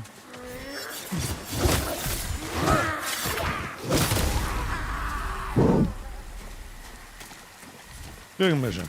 Das kriegen wir mir. Oh, angeln. Bisschen reinangeln. Ich weiß nicht für was. Aber wir angeln mal rein. Das der scheiß Berserker-Kicker, ja. Der ist völlig am Ausrasten, der Dude. Völlig am Ausrasten, der Dude. So, was haben wir jetzt da? Wo haben wir eigentlich? Ich kenne mich gar nicht mehr. Wo guckt man mir mal an? Wir müssen da rechts. Was tust denn du da? Ist da wenigstens irgendwo... Oh, was tue ich nicht da? Ist da wenigstens irgendwo ein Punkt, wo ich mal safen kann oder so? Nein, da ist ein kleiner Loot-Batzen. Ja, den nehmen wir. Ja, scheiß Krebsdepp, komm ich mal. Die Ressourcen, die jetzt ist schon 9:45. Ja, dann ist 9:45. Mir wurscht. Ein bisschen geht schon noch. Ein bisschen geht schon noch. Weißt du, was wir mir deren? Haben Sie Interesse, dass wir am nächsten Mittwoch weiterspielen? Ich weiß nämlich nicht, was wir nächsten Mittwoch so 100%ig genau deren. Das Spiel bietet sich sehr gut an. Sehr gut an. So wieder, wie es ist. Ist nur was für einen harten Kern. Muss auch sein. Montag ist was. Oh, was haben wir da? Gesprungen Amethyst kann zum Durchwirken von Waffen und Rüstungen benutzt werden. Ah, da werden wir wahrscheinlich dann irgendwelche Effekte gehen können. Oder ich denke schon. Ist es was? Ich hab richtig Bock. Ich sag das freiwillig, das ist ein richtig gutes Spiel. Aber schwer. Aber ist okay. Richtig gutes Spiel, meine Damen und Herren. Und ich bin gespannt, wie weit geht's im Early Access. Wie weit kann man spielen? Was für Gebiete gibt's und so weiter. Ist da zusammen? Nein. Steffi schreibt, es steht zum Zuschauen. Gut, ich kann natürlich verstehen, muss man mengen. Ja, es ist im Prinzip Elden Ring von Top-Down-Perspektive. Und ich habe jetzt das Gefühl, wir sehen heute den Boss nicht mehr.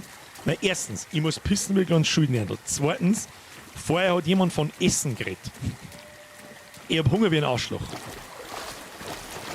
Und das ist ein bisschen der Overkill. Ansonsten kann man weiterspielen, bis uns die Katze aufkommt. So, kann ich an dem Ding da irgendwas tun? Nein, auch nicht. Ja, dann werden wir wieder zu dem... Ja. Wir haben einen... Wie in Gottes Namen 30 sind wir mir zu dem Baum aufgekommen. Wo haben wir ihn da umeinander?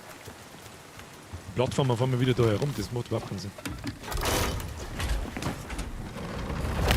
Ach, das hat 2 Ebenen. Eine fährt unten, eine fährt oben. Ja gut, das macht natürlich Sinn. Jetzt habe ich es verstanden. Ich meine, das ist dann, du fährst einmal runter und dann bist du unten und dann fuck you. Okay. Dann gehen wir da nochmal her zum Maps aufkochen. Einmal eine kleine Mahlzeit, einmal eine große bitte. Dann macht 10 Minuten Pause, dann geht's weiter. Ja, wo soll denn nie auf 10 Minuten mir schnell was zum Essen kochen, Meister? Du Zipfel Adam. Jetzt pass auf, so ist es gegangen. Ah ja, wir haben 9 Mahlzeiten, das passt. Ich will bloß wahrscheinlich in so einem Kampf wie mit dem Bam dann ein bisschen hektisch. Jetzt heilen wir uns erst einmal. Irgendwie müssen wir da oben. Und ich glaube, dazu müssen wir den Bam killen. Der ziemlich grantig ist. Der ist wirklich scheiße wütend. Und was ein bisschen schade ist aber, ein Backtracker, wenn du stirbst, ich muss jetzt da ewig weit laufen. Da ist kein einziger Gegner mehr. Das ist irgendwie komisch. So, ja, da war der Baum. Hey, Baum! Warte mal schnell, haben wir nur so ein Bombending? Klingenöl, was ist das so kleine davon? Nein, haben wir nicht. Fokusfiole, die nehmen wir mal. Hey, Baum, Mann. Machen wir so.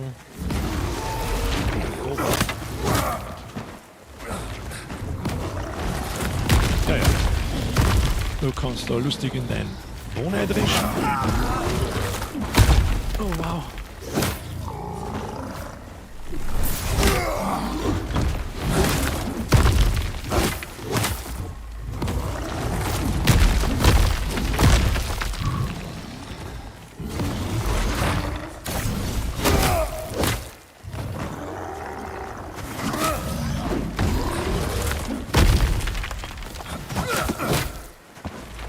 Nicht greedy werden. Los und zu.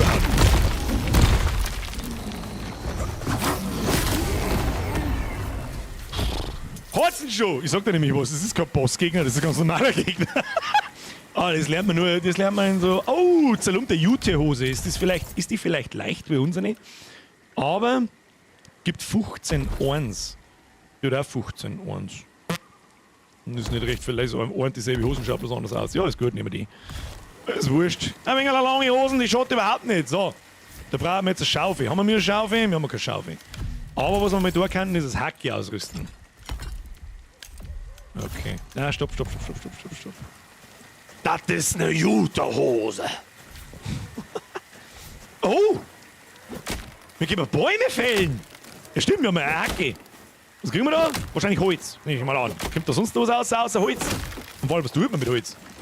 Beute einsammeln. Was haben wir da? Kiefernholz. Was macht denn der Kiefernholz? Wo ist denn der Kiefernholz? Kann an einer Sägemühle zu Kiefernplanken verarbeitet werden. Was können Kiefernplanken? Kann für Handwerk oder Bau und Reparatur von Konstruktionen. Was für Konstruktionen? Ja, gut. Die Frage ist, was hat uns das jetzt gebracht, dass wir da herum den scheiß Baum erschlagen haben? Okay, eine kistige Kiste. Die nehme ich natürlich mit Handkuss. Hüt da was drin? Ja, nichts Gescheites. Wobei wir immer noch nicht wissen, was die gefallene Glut kann. Die kann mit Sicherheit was Gutes. Oh, ein Schwamm. Oh, große Kiste. Und Backtracking, Leute.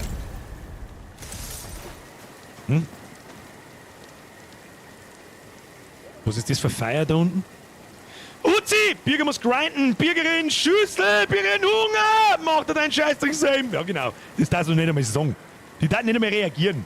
Die darf einfach nicht reagieren. Die darf einfach sagen, nix. So.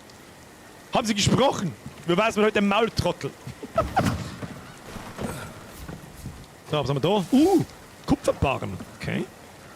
Und da können wir jetzt runtertüdeln oder wie? Oder? Da ist Springer einfach wie über den Balken umgekraxelt. Das sagt der Ibis ist. Was ist jetzt da herunten? Da waren wir doch auch schon mal. Ja, aber wo geht's denn weiter? Ich kenn mich nicht aus. Aber waren wir da unten schon? Da, warte. Oh mein Gott im Himmel. Kann ich das oben lassen, oder? Ja. Das hätte man schöner machen können. Backtracking freigeschaltet. Da habe ich gar nicht drüber nachgedacht, dass man da noch... Ja! Neuer Speicherpunkt erreicht. So ein paar Schwammerl zum Einsammeln sind auch dabei. Ja, ein Haufen Zeug zum Einsammeln ist da dabei.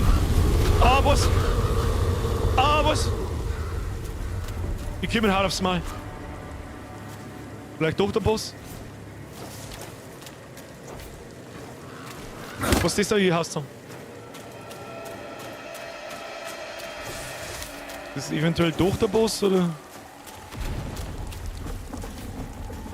Wir brauchen eine Schaufel. Wir haben ja so viel Zeit da zum Ausbuddeln.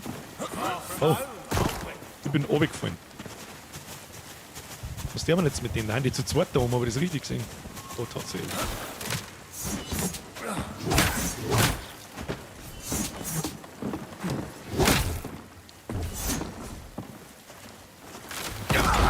Ja, natürlich schießt mir der eine, damit ich den anderen nicht parren kann.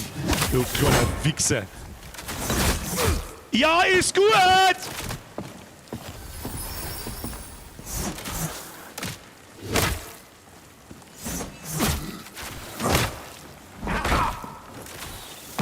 Mein Gott. Ist was.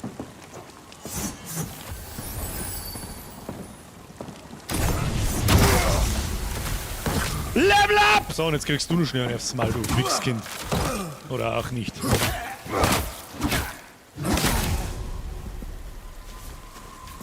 Arschlöcher! Ah, ich rieche am Boss schon gekommen. Ich weiß bloß nicht, wo und wann. So, hat jetzt der nicht irgendwas... Nein, ich wollte nichts essen. Ich wollte nichts essen. Level up! So, Geschick brauchen wir nicht. Int, klar, Fokus, Ausrüstungslast. Vielleicht sollten wir auch mal eine in Ausrüstungslast, damit wir stärker eine Rüstung nutzen können, zumindest ein Teil. Aber ich sag das freiwillig, wie es ist. Ich tue jetzt 2 Punkte in Ausdauer. Und...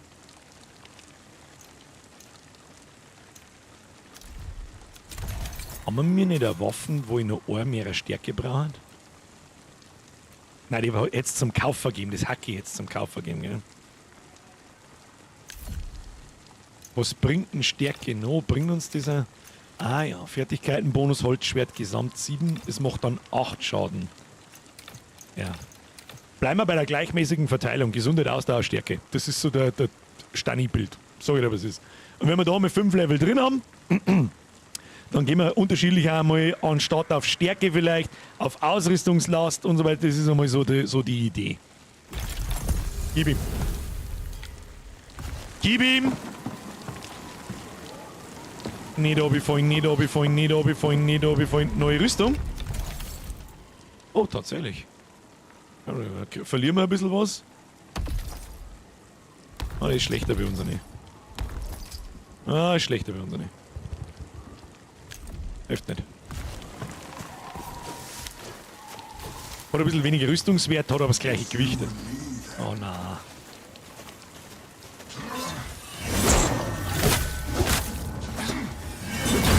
Ja.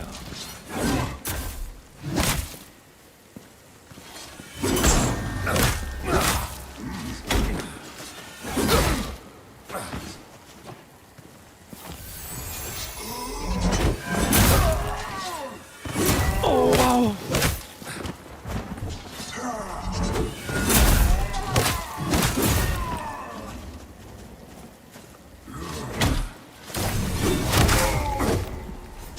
Oh, die sind auch mies, aber so eine Hacke hätte ich gern.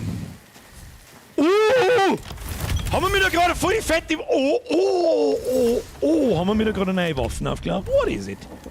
What is this? Oh, +4 Stärke, Skalierung, kapitulierender Schlag, rüstungsbrechend, wie Sau. Ist das ein... Da wird wahrscheinlich nichts mehr mit Parieren sein. Oh, da kann man immer noch parieren. Oh. Here we go!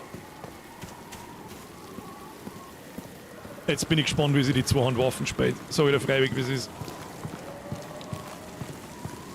Normalerweise bin ich auch nicht so der Fan in Dark Souls und so weiter von den Zweihandwaffen, weil es ewig brauchen zum Zuhauen. Oh, ja genau, weil es eben ewig brauchen zum Zuhauen. Und das mag ich normal nicht. Wo zur Hölle sind wir mit da? Warum liegen da so viel Schwammerl? Das heißt nichts Gutes, sagt es, wie es ist. Die Leute das schon wieder wissen. Aber da müssen wir erstmal aufkochen. Ja, ich sag das, wie es ist, wenn wir jetzt da wirklich doch noch zum Boss kommen. Dann werden wir uns nicht einmal heilen, weil das nur ausgeworfene Ressourcen sind. So wieder freiwillig, was es ist. Aber wenn wir sterben, haben die Ressourcen weg. Und das ist natürlich nichts. Ein Shot, der gute alte schottische Zweihänder, ja. Den werden wir jetzt around swingen. Ja, da. Oh, jener schon. Ein. Haben wir da? Kann man mit ihm irgendwie blocken oder so? Nein. Mag ich da oben springen? Wo sind wir? Wo war der letzte Speicherpunkt? Wir haben doch einen Speicherpunkt da irgendwo gefunden, oder? Da und irgendwo unten. Wo ist der? Wieso ist der nicht einzeichnen? Naja. Learn it the hard way. Haben wir da irgendwas? Ach, da waren wir schon. Ah ja, sehr schönes Backtracking. So, der Freiweg, was ist? Gott, ich kann ihn sehen. Oh Gott, ich kann ihn sehen. Haben wir den in einem Trailer gesehen? Ich gehe nochmal schnell ein Stück zurück. Ist das da nicht unser Save Point da? Schon, oder? Wieso ist der nicht eingezeichnet? Jetzt ist er eingezeichnet. Okay. Du hast später auch beim Ausrufezeichen ist der Boss. Was? Du hast auch was? Ach so, das ist Sakrament Questlog anzeigen. Schmiednamen, er meinte, dass sich die Stadt Sakrament östlich der Festung, also der Questpoint ist halt die Stadt erreichen und der Boss wird halt die bewachen. Viel Spaß beim Boss. Jetzt wird's nochmal schnell spannend. Oh, jetzt wird's kreislig. Vor allem jetzt mit dem scheiß Claymore, wo ich nicht gewohnt bin.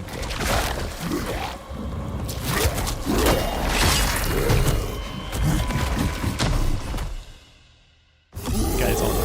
Ach du Scheiße.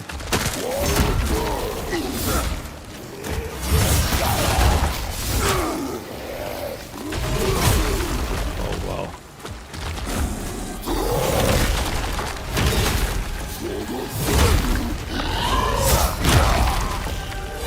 Ich darf gerne mal sehen, was du überhaupt kannst!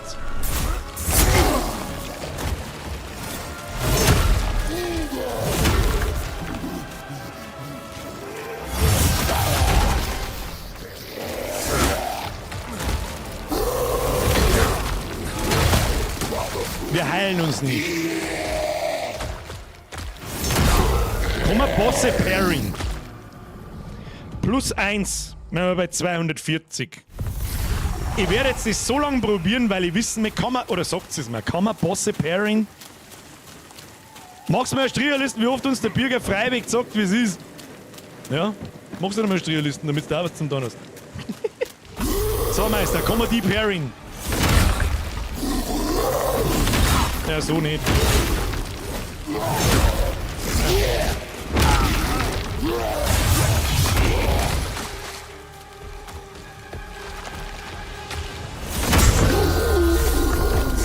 Doch, kann man. Oh, das... Du wirst tot geparried, du Motherfucker. Aber nicht mit dem Claymore, sondern mit dem anderen Ding. Jetzt bei so 8. Gibst du mir das wieder? Mit dem... Das Claymore bin ich jetzt nicht gewohnt, da müsste ich noch ein bisschen länger damit spielen, aber das kriegen wir schon. Macht wahrscheinlich bei Weitem nicht so viel Schaden und so weiter, aber das ist ja wurscht. Wir heilen uns nicht, wir heilen uns nicht. Gib mir da. Nicht.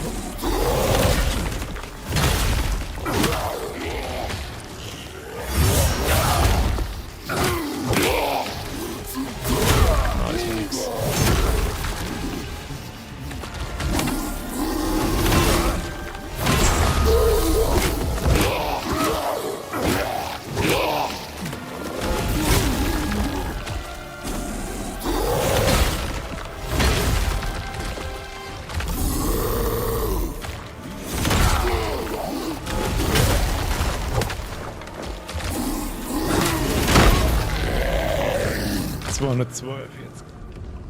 Ja, ein bisschen reinkommen hier, den kriegen wir schon, Der Checkpoint bis zum Boss ist auch fertig, der soll halt vor dem Boss sein, immer direkt vor dem Boss sein.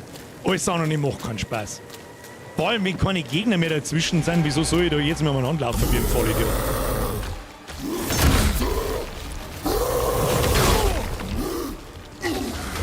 Der lange Schlag ist so schwer zum Pairing. Es ist so schwer zum Pairing.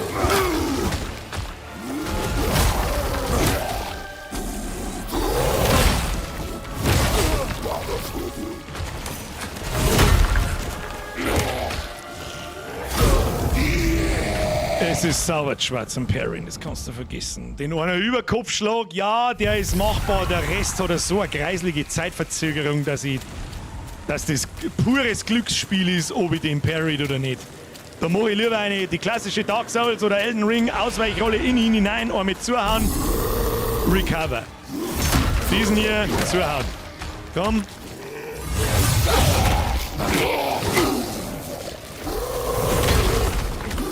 Und Ausdauer holen. Komm. Ja, bla bla.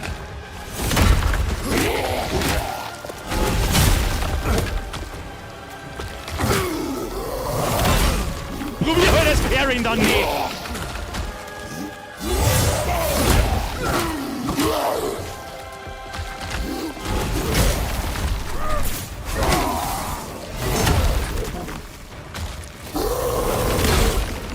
Der ist greiflich.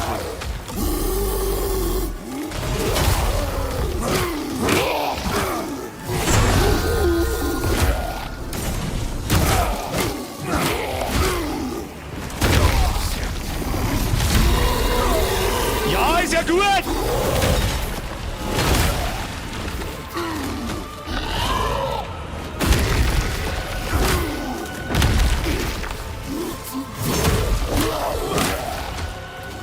Würden wir uns mehr heilen? Nehmen wir mal eine Heilung. Vielleicht schafft man.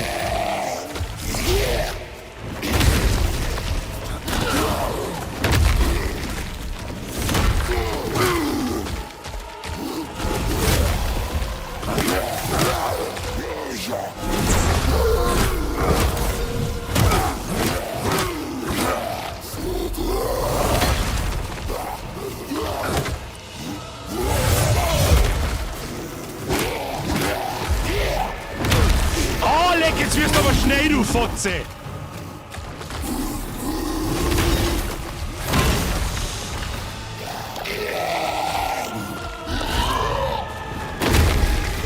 Heilung.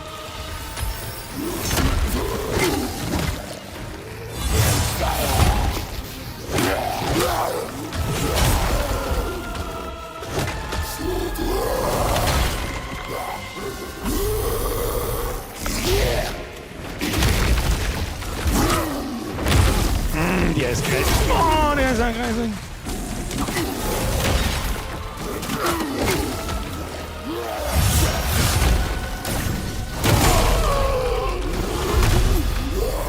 Easy.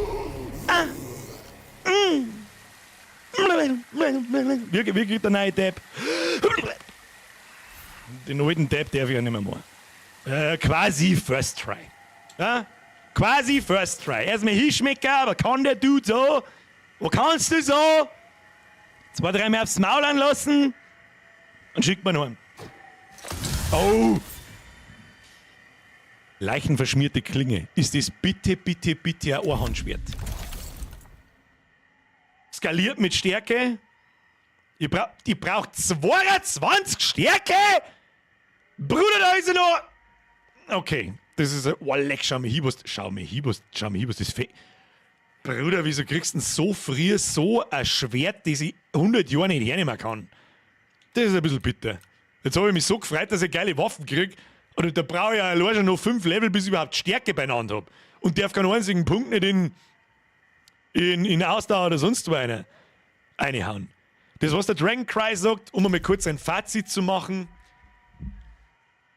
In Dark Souls 3 kriegst du den ersten Boss nach 10 Minuten vors Gesicht gestellt.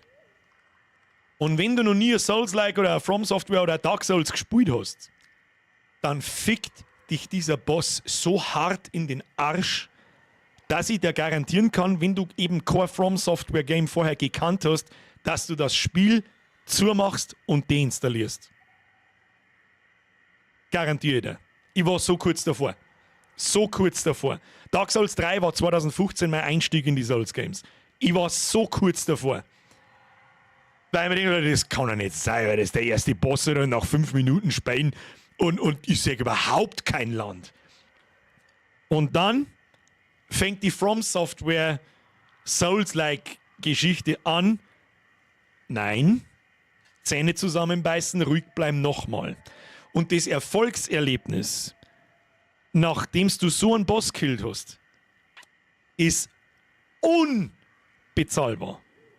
Kein anderes Spiel kriegt das so hin wie Elden Ring, Dark Souls, Sekiro, From Software Spiele. Und der Bosskampf, der war super cool. Es passiert ein bisschen viel, finde ich. Es ist schnell, aber es geht. Hat man jetzt gesehen. Jetzt habe ich nicht unendlich. Ich habe mich eigentlich schon 25 Mal sterben sehen. Sag ich dir, wie es ist. Aber es geht. Mit dem Claymore war ich 25 Mal gestorben, weil das so langsam zu hat, das mag ich nicht. Ich mag einfach das ausgeglichene Rumrollen. Viele Leute, die sehen die Spiele nicht oft gespielt haben, machen dann den Fehler, sie rollen immer weg vom Gegner. Das ist ganz oft der Fehler, roll einfach rein in den Gegner. Und dann haut er automatisch an dir vorbei. Meistens. Und du bist da kurz unverwundbar. Und dann stehst du direkt am Gegner dort und kannst du damit zuhauen. Wenn du jetzt mal wegrollst, kommst du nicht zum Gegner hin, dass der mal einmal Schaden machst. Und das hat jetzt, glaube ich, richtig gut funktioniert. Xenomorph! Xenoman! Ich nur ab 2 Stunden braucht für den Boss Sham. Du, wenn du vorher noch nie solche Spiele gespielt hast, dann braucht sich kein Mensch auf diesem Planeten dafür schämen, dass er für einen sicheren Boss 2 Stunden braucht. Ganz im Gegenteil, meinen Hut ab, dass du das 2 Stunden durchgezogen hast, ohne aufzugehen. Das ist das Wichtigste. Ich hätte es gern auf Kamera, wie du nach 2 Stunden geschrien hast, wie du es geschafft hast.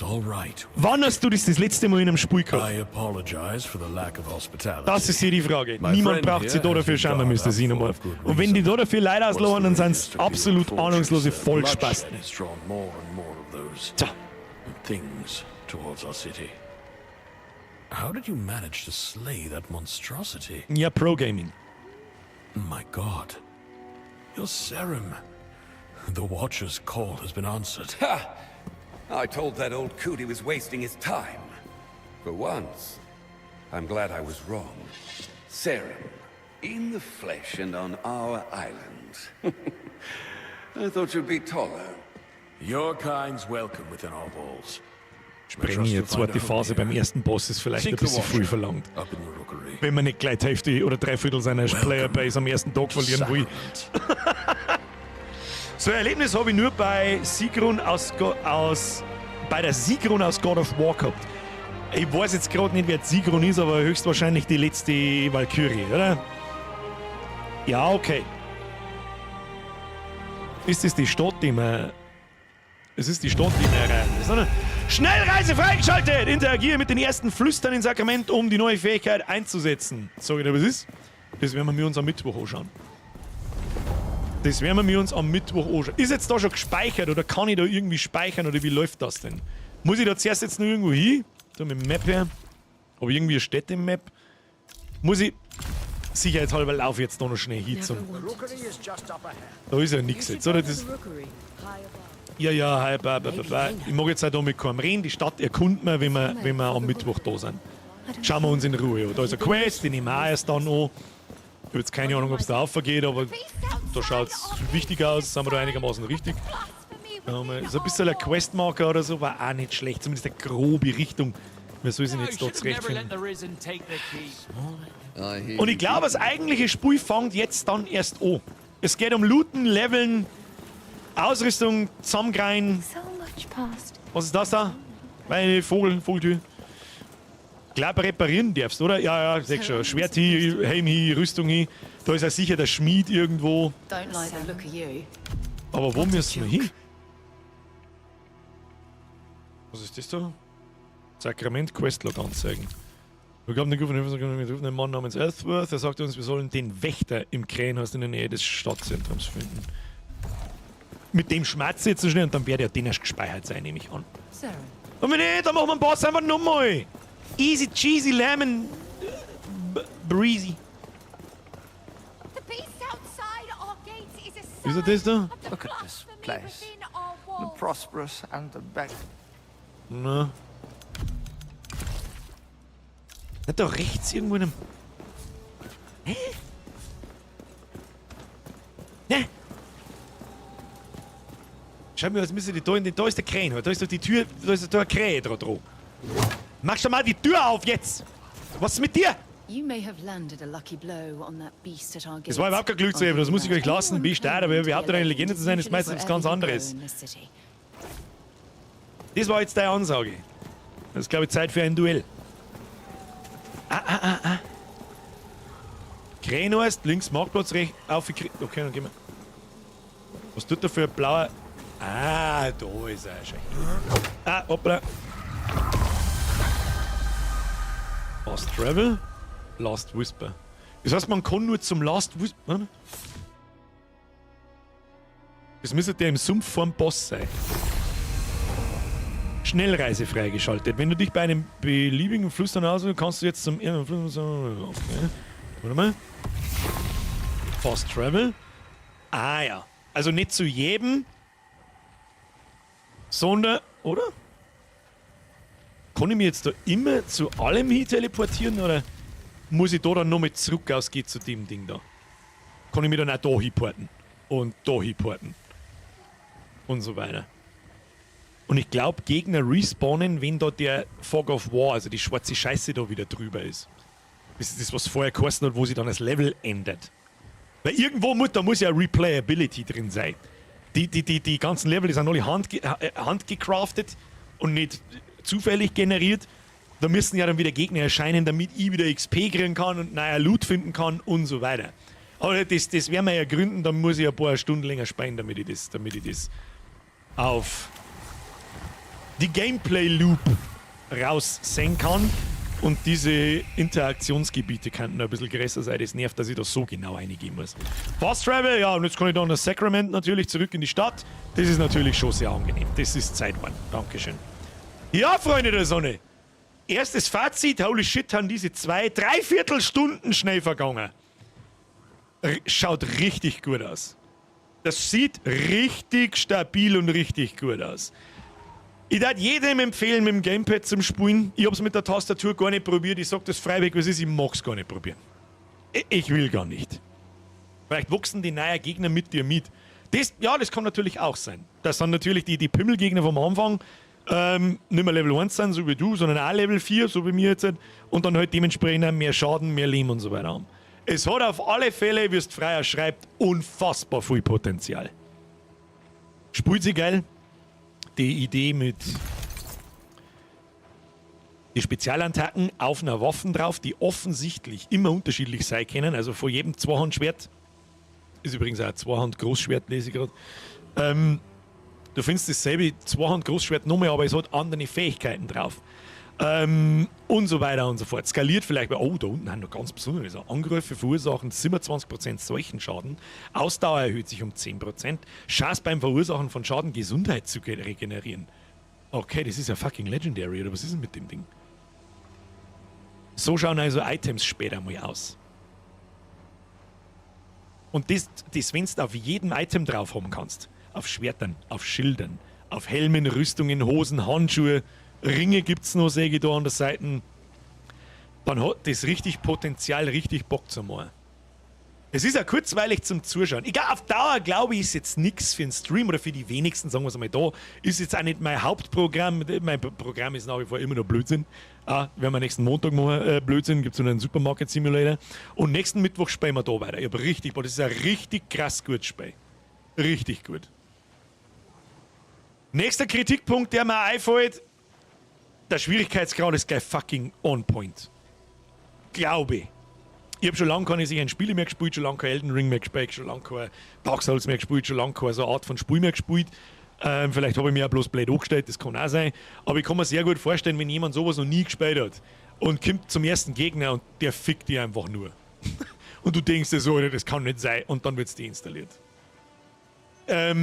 Bei sicheren Spielen nicht aus der Ruhe bringen lassen. Rage gehört natürlich ein wenig dazu. Aber genauso groß ist die Freude, wenn du dann Gegner killst. Und was da schön ist, die Gegner haben dann tot und kommen nicht wieder. Zumindest bis jetzt, so habe ich die Vermutung. Der Walter schreibt, ich finde das Spiel ist geil, ich gebe dem Ganzen eine solide 9 von 10 allein, dass das nur ein Early Access ist und jetzt schon super gemacht ist. Ja. Irgendwo zwischen 8 und 9 von 10 auf alle Fälle. Ich sage da sonst jetzt nämlich nichts auszusetzen. Absolut nichts. Wichtig bei sowas ist, stimmt, das letzte war Lies of Pi Stream. Richtig. Das war die letzte Art von Spiel, wo ich so eine Art von Spiel gespielt habe.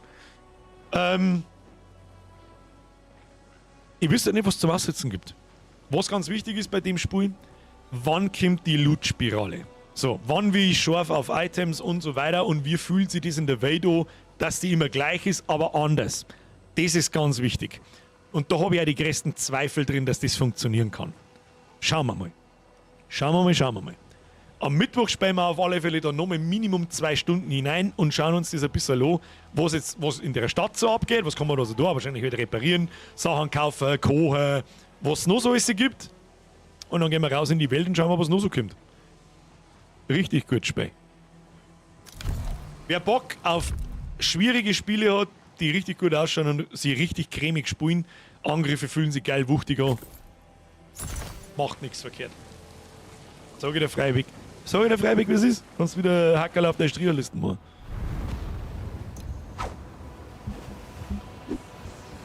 Liken nicht vergessen. Küsschen aufs Nüsschen, merci fürs Zuschauen. Ich hatte Spaß, sehr viel. Jetzt ist es 10 vor 11 und ich weiß nicht, wo die Zeit ist, wie die ganze Woche schon. Lustigerweise. Ja. Ist es das Game, da wo du auch deine Bude einräumen kannst und so Zeug? Ja, genau. Das haben wir auch noch gar nicht gesehen. Teils war es bei dir, manchmal hast du dich blöd angestellt. Geht auch dazu. Steffi, ist echt sehr nice und schön zum Zuschauen. Gute Nacht an Triple F at Mods bis Montag und vergesst das Like nicht. Absolut richtig. Der Wulfric schreibt, sag mal Birger, werden wir das öfter spielen oder bleibt es nur einmal? Wulfric, hast du irgendwas zugehört, was ich die letzten 5 Minuten gesagt habe? Jetzt lass zurücklaufen und hörst es dann nochmal an. So. Gerade noch rechtzeitig zum für Gott zusammenkommen, Nachschau-Squad, Bandelgramer, hauen Sie rein. Ich wünsche dir viel Spaß im Nachschau-Squad und ich schleiche mir jetzt im Brauchst zum Essen, ja, Hunger wie ein Schweinebärtrottel. Das war ein gutes Spiel, hat mir sehr gut gefallen. Freunde der Sonne, wir sehen uns am Montag, 20 Uhr mit dem Supermarket Simulator und nächsten Mittwoch spielen wir nochmal eine Runde No Rest for the Wicked, da die so. Und jetzt schleichen wir uns davon. Ich wünsche euch ein schönes Wochenende. Schlafen Sie gut, hauen Sie sich hinein und bis zum nächsten Mal. Okay, tschüss! Haben! Das muss Klammer sein. Und jetzt schaut das lang gewinnt hier Kasperl. Achtung, Behinderten geschaut zum Schlussscreen. 3, 2, 1.